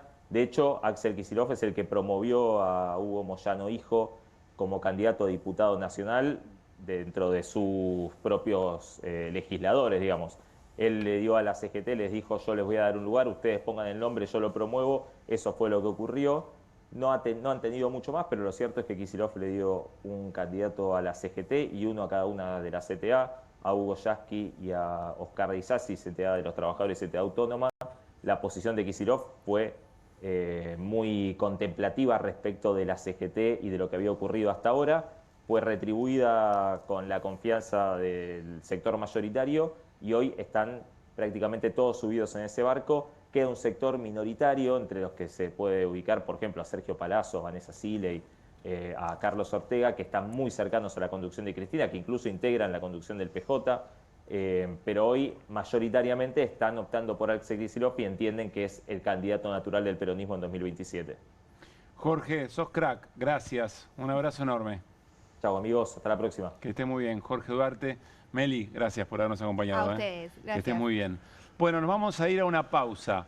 Cuando volvamos de la pausa, vamos a hablar con Gabriel Puricelli, analista de política internacional, para preguntarle otra vez, ¿en qué momento del tablero geopolítico se da esta relación entre Javier Milei o el rescate, digamos, del gobierno de Estados Unidos al plan económico argentino? Y muy vinculado a eso, tenemos columna de Claudio Martínez y vamos a hablar con Diego Hurtado, físico y ex vicepresidente de la Comisión Nacional de Energía Atómica, porque el gobierno anda queriendo vender el desarrollo nuclear. ¿Tendrá algo que ver con qué me piden a cambio de Toto Caputo? No me piden nada. Lo resolvemos después de la pausa. Ahí venimos.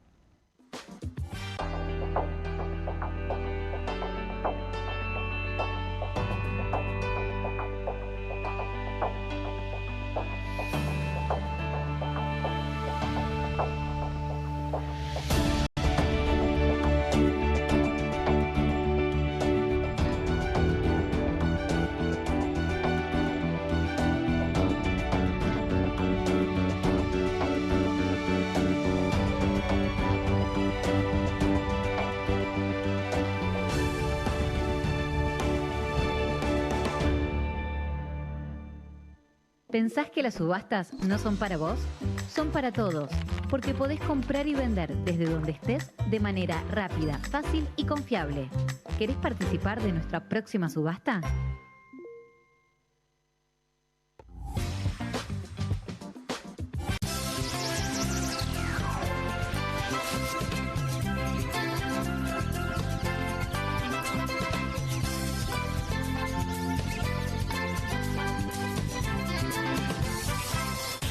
Córdoba es la capital de escapadas todo el año. Sí, un destino para conectar con la naturaleza, hacer sierra office, deporte, comer o visitar a un santo de verdad.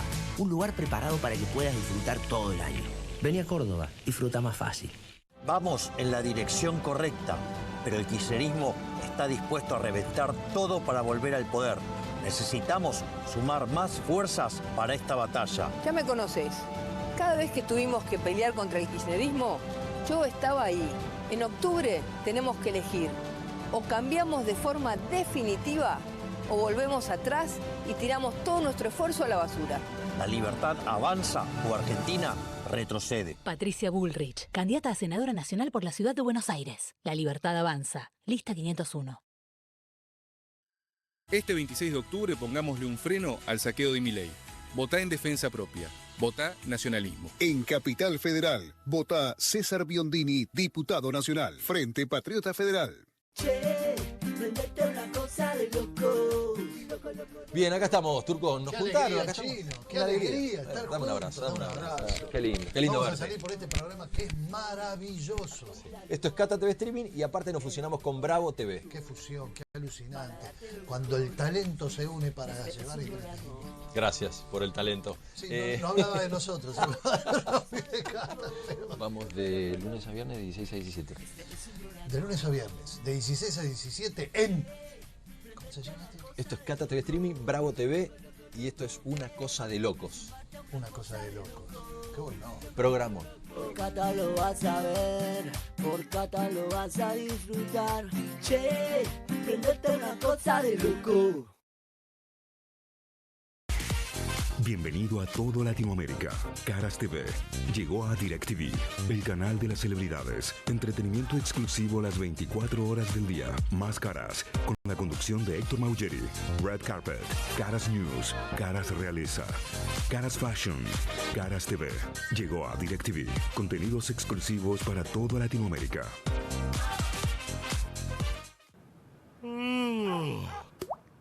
Arriba que llegan tarde. Arriba que llegan tarde. Arriba que llegan tarde. ¿Hey? ¿Aburrido de la rutina? Telecentro te trae todo el entretenimiento que querés en un solo lugar. Con el Deco 4K con tecnología Android TV, tenés Disney Plus, HBO Max, Universal Plus y mucho más en tu tele de siempre. Tenés todo el entretenimiento y la mejor internet a este precio increíble. Telecentro, conectando con vos. Durante años nos dijeron que no hay alternativa. Nos acostumbraron a elegir entre lo malo y lo peor. Pero no es verdad. Hay otra manera. Hay otra manera de tener déficit cero, sin recortar ni pegarle a los jubilados. Una manera que une, no que divide. Hay otra manera. Es con Graciela, es con Martín, es Unidos. Ciudadanos Unidos. Graciela Ocaña, Martín Ocampo, candidatos a senadores nacionales por la Ciudad de Buenos Aires. Lista 504. En octubre vas a elegir diputados y senadores. Votá a quienes siempre enfrentaron y enfrentarán a Milei. En Ciudad de Buenos Aires, Cristian Castillo, senador. Frente de Izquierda, lista 506.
Muy bien, seguimos en QR. Ya seguimos con los temas prometidos, pero avisó el vocero presidencial el momento en que se va a concretar la reunión de la comitiva ejecutiva, el presidente, el ministro de Economía, con Cristalina Georgieva, la titular del Fondo Monetario Internacional.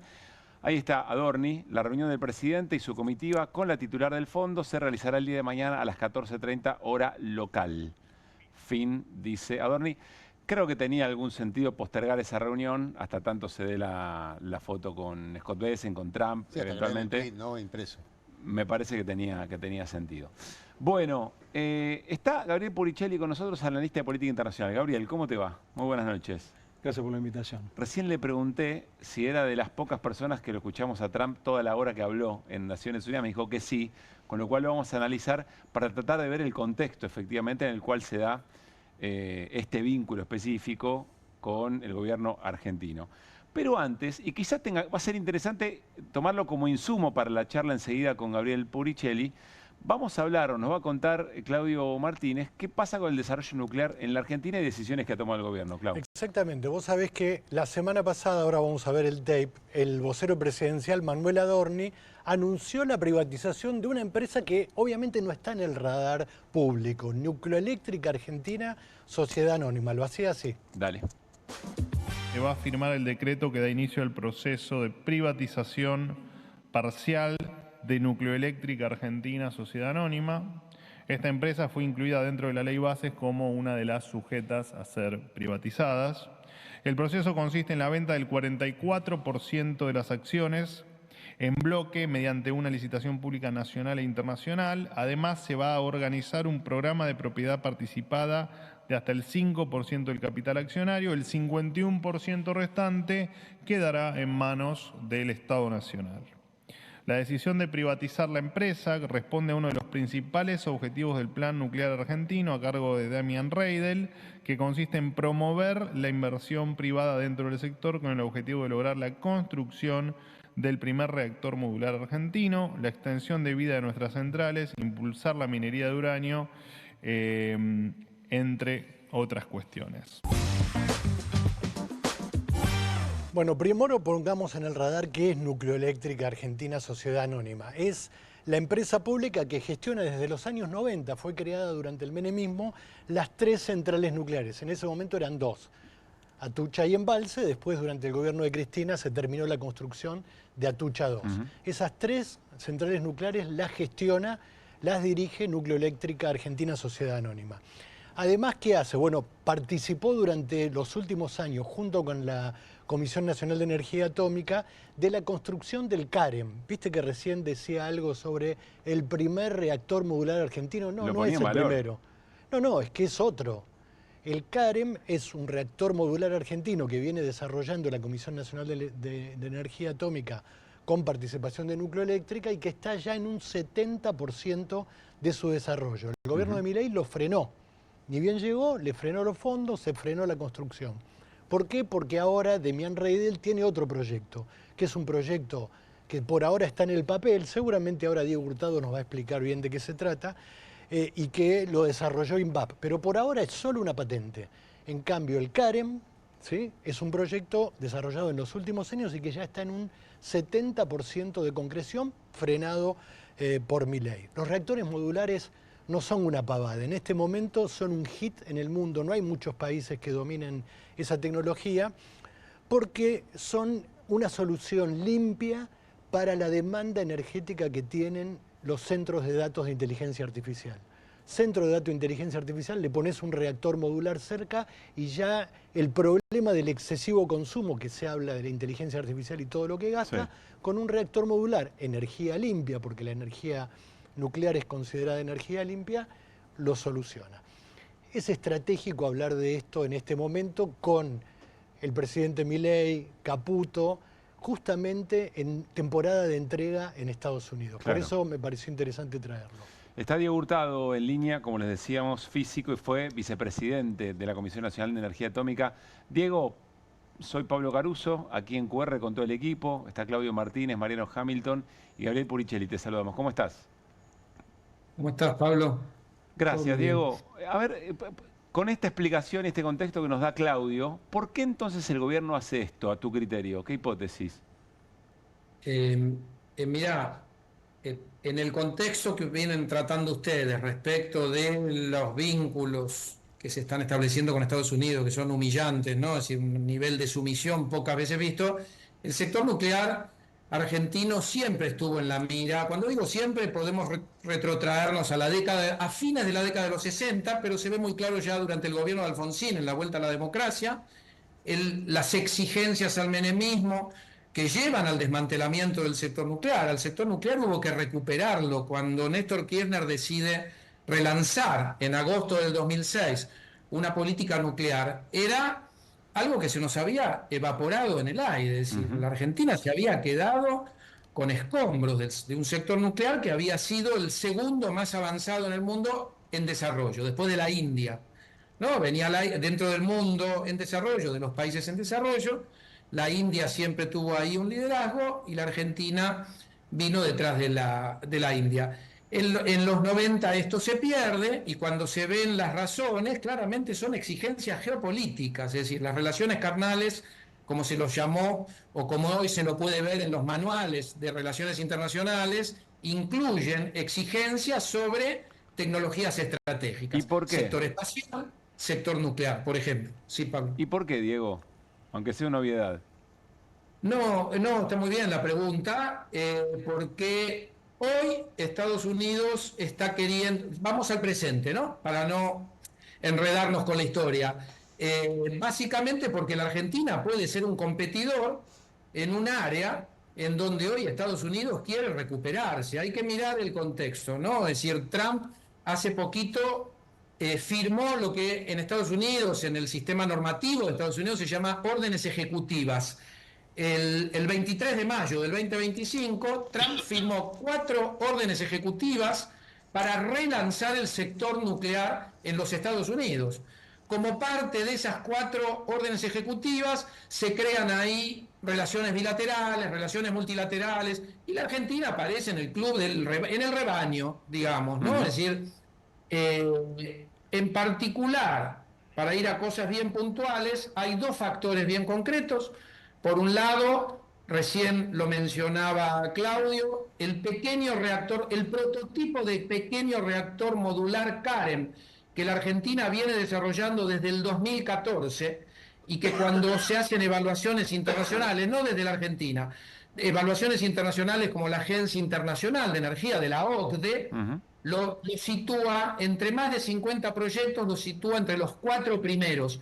Eso en el año 2022. Hoy hay más de 120 proyectos de pequeños reactores modulares en el planeta y el reactor CAREM, aún paralizado, sigue jugando en los informes internacionales entre los primeros 10. Ahí Estados Unidos claramente tiene un competidor que no quiere y encuentra un gobierno nacional, argentino, que está dispuesto a ceder a las presiones para quedar atrás. Entonces vos fíjate, lo último que comento, este gobierno, el gobierno de Milei, dejó de hablar del CAREM, lo silenció. Yo esto te lo digo porque es información a la que yo accedo.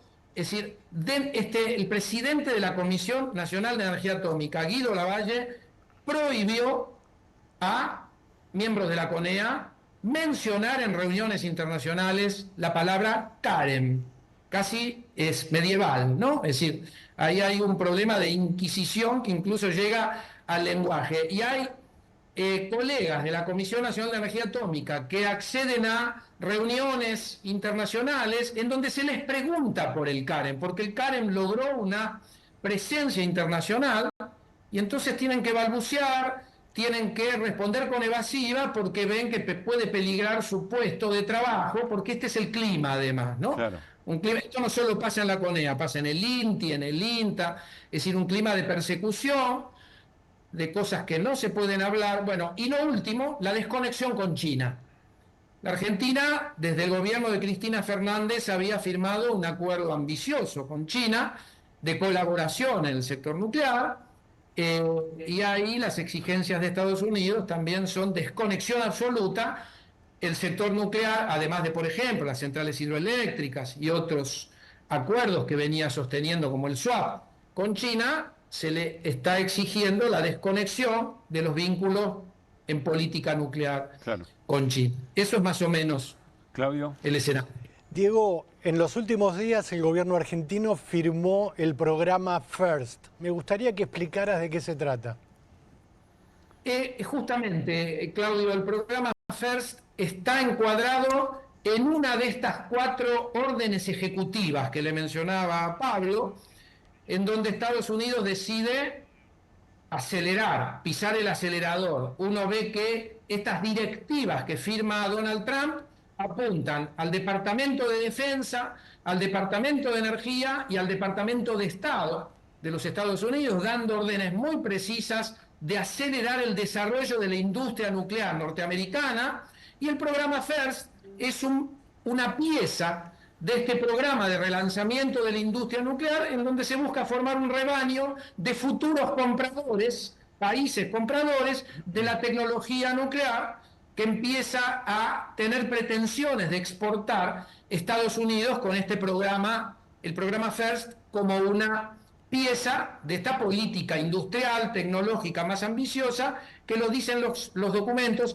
la recuperación del liderazgo nuclear de los Estados Unidos, y para esto se le pide a sus funcionarios términos textuales que aparecen en estas órdenes ejecutivas, actitudes agresivas de búsqueda de nuevos socios para la compra de tecnología norteamericana. Y ahí aparece nuestro país alineándose con, yo digo rebaño, no lo quiero poner en términos despectivos del resto de países, pero la Argentina no necesita estar en este club porque es un país que tiene capacidades avanzadas y en todo caso puede ser un país que comercie, que firme acuerdos de transferencia de tecnología con Estados Unidos. De hecho, la empresa argentina INVAP fue a patentar a los Estados Unidos y tiene la patente de lo que se llama el ACR300. La intención de la empresa INVAP era comercializar un pequeño reactor modular argentino en Estados Unidos. Me parece que esa pretensión de la empresa INVAP va a quedar en el camino, ¿no?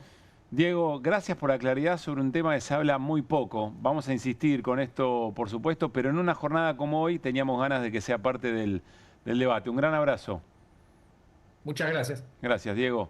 Gabriel, en general hacemos al revés, damos la escena general y después terminamos en cosas particulares que explican los alineamientos, digamos, ¿no? y la disputa geopolítica. Esto debe ser parte del corazón de las decisiones que se van tomando y lo que puede pasarle a un país que se alinea de esta manera con Estados Unidos, ¿o no? Sí, muy probablemente. Lamentablemente, en estas horas que se especula con la posibilidad de un crédito del Tesoro de los Estados Unidos, los términos de la conversación entre los dos gobiernos no son conocidos del público.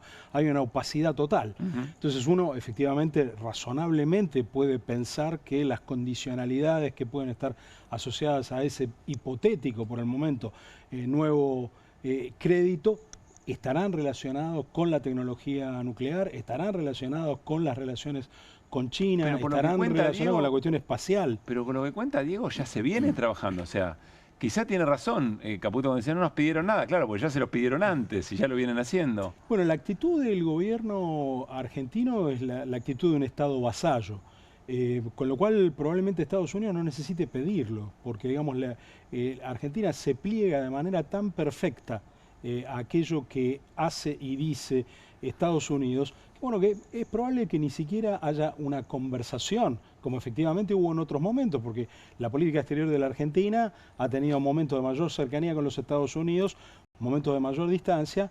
En todos los momentos hubo conversaciones entre los dos países, conversaciones que en algunos casos llevaban a acuerdos, conversaciones que en otros casos no llevaban a acuerdos. Pero las relaciones siempre fueron relaciones de un país independiente que en determinados momentos optaba por maximizar su autonomía y en determinados momentos, en función de cierta definición del interés nacional, optaba por estar más cerca. No es eso lo que está pasando ahora. El comportamiento de la Argentina no es el comportamiento, respecto de los Estados Unidos, no es el comportamiento de un país distinto de los Estados Unidos, sino de un país que se comporta como si fuera parte de los Estados Unidos. Quiero compartir uno de los tramos de la participación del presidente Donald Trump en Naciones Unidas cuando habla de las guerras que solucionó. Me llamó mucho la atención, lo compartíamos fuera de aire también con Gabriel.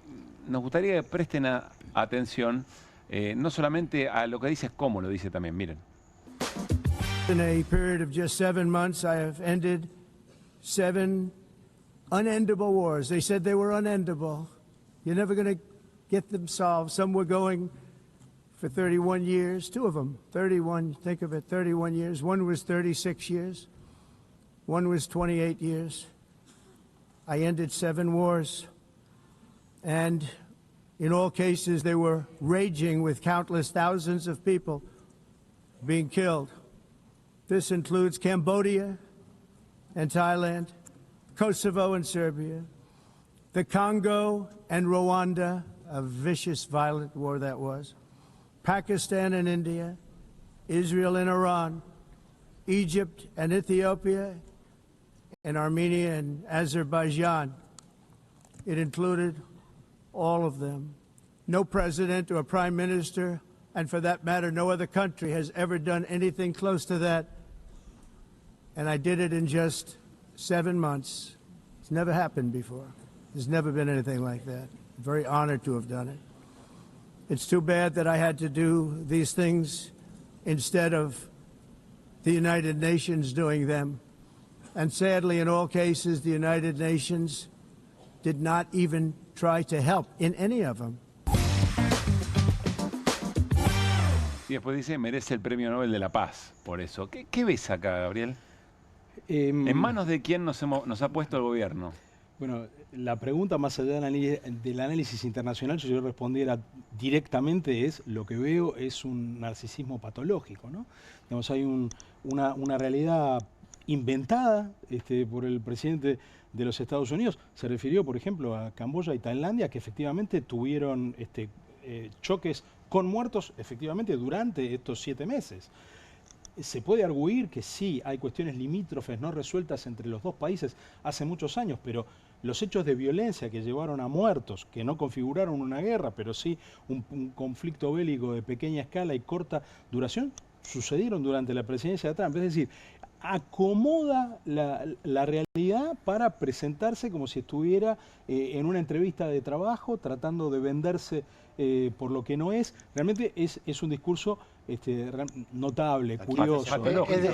Es del club de sacamos a 12 millones de personas de la pobreza. Es el mismo club. Nos pisamos para decir a quién te vas a acordar. 17.000%. La estructura el gobierno más grande del universo. La estructura discursiva se repite, ¿no? Digamos, hay esa necesidad de ser el más grande del mundo, el mejor de la historia, etcétera, etcétera. La verdad, lo único que habría que destacar acá es que esta vez, a diferencia de unas declaraciones que hizo algunos días, por lo menos dijo bien Azerbaiyán y se refirió correctamente a Armenia, porque hace pocos días había dicho que había resuelto la guerra entre Azerbaiyán y Albania. Entonces, bueno, estamos frente a digamos, obviamente no podemos minimizar y no podemos limitar el análisis a una patología que puede resultar evidente, sino que detrás de esto hay una política, hay una definición de un Estados Unidos que ejerce su primacía en el mundo sin intentar ejercer la hegemonía. En cuanto a la hegemonía, tiene un componente de fuerza, pero también un componente de tratar de convencer a los otros. La idea de convencer a nadie está completamente ausente de la política estadounidense, y todo esto que Trump decía, el objetivo último que servía era el de criticar a las Naciones Unidas, porque el corazón de su discurso hoy fue ir a la Asamblea General de las Naciones Unidas a atacar las Naciones Unidas, que son, entre otras cosas, un hijo de los Estados Unidos de posguerra, ¿no? O sea, porque el contraste aquí no es solo de Estados Unidos con el resto del sistema internacional, sino es el contraste de la segunda administración de Trump con toda la historia de los Estados Unidos de posguerra. Esto, Gabriel, nos lleva a la pregunta sobre en qué momento está Trump en su plan, o en qué momento está Estados Unidos y qué hace Trump, y a qué suerte nos estamos atando. Quiero que quede picando la pregunta, hacemos una muy breve tanda y hablamos de eso, insisto, porque en la suerte de Trump, evidentemente, también está la suerte, a partir de ahora, del pueblo argentino. Ahí venimos.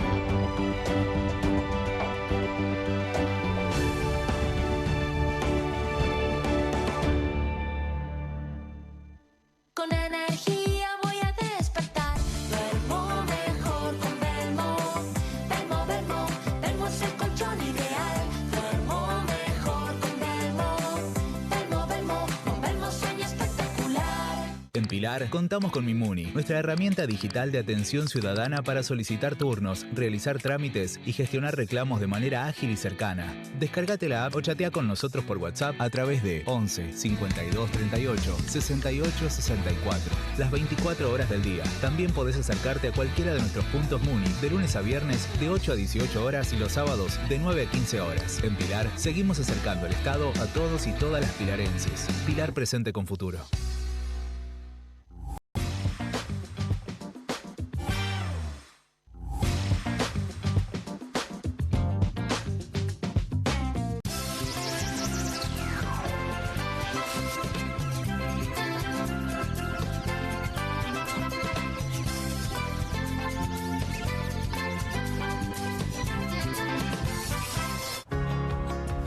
En casa lo cuido yo y afuera lo protege Spadol. Porque la mayor cantidad de infecciones ocurren a través de las manos y solo Spadol con su fórmula superior te provee de 12 horas de protección, asegurándote que tu familia permanezca protegida y vos sin preocupaciones. Spadol, protección que te acompaña. Soy Alejandro Fargosi, candidato a diputado nacional. En octubre tenemos que elegir, o cambiamos en forma definitiva o volvemos para atrás y tiremos todo nuestro esfuerzo a la basura. La libertad avanza o Argentina retrocede. Alejandro Fargosi, candidato a diputado nacional por la Ciudad de Buenos Aires. La libertad avanza. Lista 501. Por un salario mínimo de 2 millones. Manuela Castañeira al Congreso. En octubre, danos tu voto. La izquierda en la ciudad. Heberlin D'Ambrosio, senadores por Cava. Lista 350. Córdoba es la capital de escapadas todo el año. Sí, un destino para conectar con la naturaleza. Hacer sierra office, deporte, comer o visitar a un santo de verdad. Un lugar preparado para que puedas disfrutar todo el año. Vení a Córdoba, disfruta más fácil. Arriba que llegan tarde. Arriba que llegan tarde. Arriba que llegan tarde. ¡Hey! ¿Aburrido de la rutina? Telecentro te trae todo el entretenimiento que querés en un solo lugar. Con el Deco 4K con tecnología Android TV tenés Disney Plus, HBO Max, Universal Plus y mucho más en tu tele de siempre. Tenés todo el entretenimiento y la mejor internet a este precio increíble. Telecentro, conectando con vos.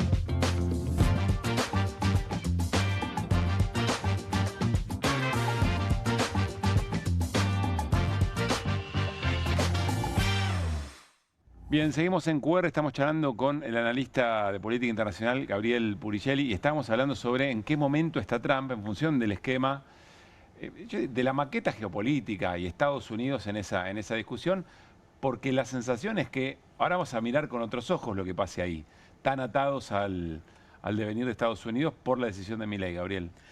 Estados Unidos está en una fase de declive relativo. Cuando uno dice declive relativo hay que decirlo con muchísima prudencia porque un país que ha acumulado tanto poder, cuando entra en declive, estamos hablando de décadas para que ese declive efectivamente se termine de notar. Pero nada de lo que hace Trump en el corto plazo, obsesionado principalmente con la competencia con China, ayuda a los Estados Unidos a hacer más lento ese proceso de declive y hacer más lento el ascenso de China. La política exterior de Trump, que es permanentemente zigzagueante, está abriendo una cantidad de oportunidades muy significativas para China. Para que China dé un paso al frente y se ofrezca a financiar agencias de de Naciones Unidas de las cuales Estados Unidos se retira, para erigirse en un guardián de las reglas del comercio internacional frente a un Estados Unidos que rompe todas las reglas del comercio internacional. Entonces está en un momento que es muy contradictorio con su visión estratégica, que consistiría en un renacer, así sea momentáneo, de los Estados Unidos y a tratar de hacer más lento el ascenso de China. Todas sus acciones más bien están dando el resultado opuesto. Y ese andar inestable en marco de ese tratar de mantener una hegemonía que eventualmente es como si dijera, o siento que dijiste, mira, esto ya cambió, el esquema ya cambió y habrá que acomodarse. Ese resistirse y esa inestabilidad de Trump, ¿de qué manera puede pegarle a la Argentina o al gobierno de Milei, que ahora está, yo decía, alineado? Sí, bueno, es lo que dice el propio gobierno, ¿no? Bueno, la emergencia de China y la salida del mundo unipolar abre oportunidades para todos los países que se proponen maximizar su autonomía. Sí. Entonces, esta es una configuración que tiene sus riesgos, por supuesto, porque siempre la competencia entre potencias, y sobre todo entre potencias nucleares, involucra riesgos, pero también abre oportunidades para los países que quieren maximizar la autonomía, que habitualmente es una de las prescripciones de política exterior que adopta cualquier país. Después las modulaciones pueden ser más progresistas o más conservadoras, más cercanas a otros, pero en la Argentina ese pensamiento está completamente ausente. Y por supuesto, esto no es casual porque Argentina, yo lo decía antes, dejó de tener una política exterior propia, está invirtiendo los recursos que presupuestariamente van destinados al Ministerio de Relaciones Exteriores, básicamente para permitirle al presidente viajar a reuniones de carácter partidario, viajar fuera del país para hacerse entregar premios de instituciones a veces ficticias. No hay política exterior, y esto va acompañado, por ejemplo, del cierre de la carrera diplomática, que esperemos que sea temporario, pero hay que recordar que este año no se incorporaron nuevos diplomáticos y ha estado cerrado el curso anual del Instituto del Servicio Exterior de la Nación. No se me ocurre un síntoma más claro de un país que ha renunciado a tener política exterior y muy claramente terminó de renunciar con el reemplazo de Diana Mondino, que no es que haya sido una canciller excelente, pero sí fue una persona que entendió que la opinión de la burocracia profesional tenía algún valor y adoptó algunas decisiones de política exterior que obviamente no le gustaron al presidente Milei, pero que le daban un grado de mínima continuidad a la política exterior. En este momento estamos en una situación de total ruptura con lo que hizo Argentina en política exterior bajo gobiernos democráticos, bajo gobiernos militares, bajo gobiernos progresistas o bajo gobiernos conservadores. Claudio. No, pensaba que Milei iba a hablar ante la Asamblea de las Naciones Unidas. Me pregunto qué va a decir de todo esto y me pregunto también si uno pudiera darle un consejo, que trate de no volver a la narrativa de Davos, la narrativa de la crítica de las políticas de género, decir que, por ejemplo, los homosexuales son pedófilos, porque te invito a ver una nota del diario Perfil. Scott Bessent tiene marido y 2 hijos por gestación subrogada, y Trump lo eligió para un puesto clave. Es una nota del comienzo del gobierno de Trump. Digo, si Donald Trump es el nuevo dueño de la Argentina, Scott Bessent es el gerente general, vendría a ser el jefe de Milei. ¿No sería conveniente que insistiera con la narrativa de la pedofilia de los homosexuales? Porque Scott Bessent ha declarado públicamente su condición de homosexual. Bueno, uno lo imagina un poco más pragmático a Milei en este caso. Ahora, es interesante, dijo Trump en el discurso de Naciones Unidas hoy, que lo peor que le está haciendo al mundo, a cada uno de los países, es la migración, que dice que está descontrolada y que Naciones Unidas tiene la culpa, y todo lo que tiene que ver con el cambio climático, el discurso del cambio climático. Bueno, la parte de... Furioso ataque, con eso. Sí, ¿no? sí. El ataque a lo del cambio climático incluyó otros elementos que hacen que uno se pregunte por la situación cognitiva del presidente de los Estados Unidos. Se quejó de cómo el paisaje de Escocia e Inglaterra era arruinado por las células fotovoltaicas y los molinos para captar energía eólica. Dijo, los paneles solares arruinaron el paisaje, algo por el estilo. Efectivamente. Y la productividad. Porque le pusieron la piel de ese color. Lo viene diciendo de los molinos en los Estados Unidos, y hoy, de manera completamente aleatoria y curiosa, se la agarró con Escocia e Inglaterra y usó esos 2 ejemplos por motivos que son completamente inexplicables. Seguramente ahí no fue el ghostwriter, el escritor fantasma del discurso, el que introdujo eso, sino que eso fue de su propio coleto, ¿no? La última y muy breve. Yo sé que es un analista político, pero quiero decir, estamos hasta las pelotas, ¿no? Con todo lo que está contando. Es una definición. Yo digo, soy un poco la voz de la gente. Sí. Estamos hasta la bola, me quedan 2 minutos, Gabriel. Quiero preguntarte, mañana el discurso de Milei, ¿dónde vas a prestar atención? Siguiéndole un poco a Claudio.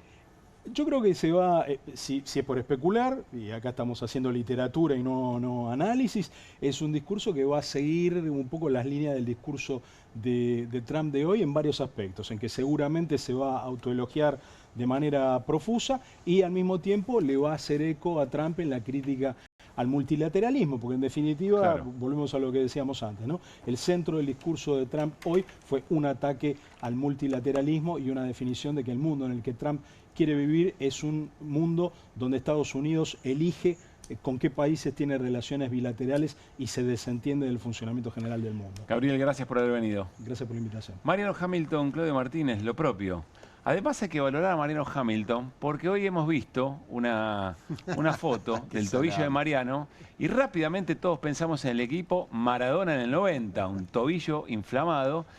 Bueno, jugando un partido de 11, un alemão que lo corrió de atrás y le dio. ¿Fue así, no, la lesión? Sí, fue justo cuando estaba tirando un sombrero, estaba haciendo una bicicleta. Muy bien. Y la bicicleta era un rulo que hacía un sombrero sobre el 4 y después me salió el 2 y cuando me salió el 2 me pegó en la rodilla y ahí me generó un esguince.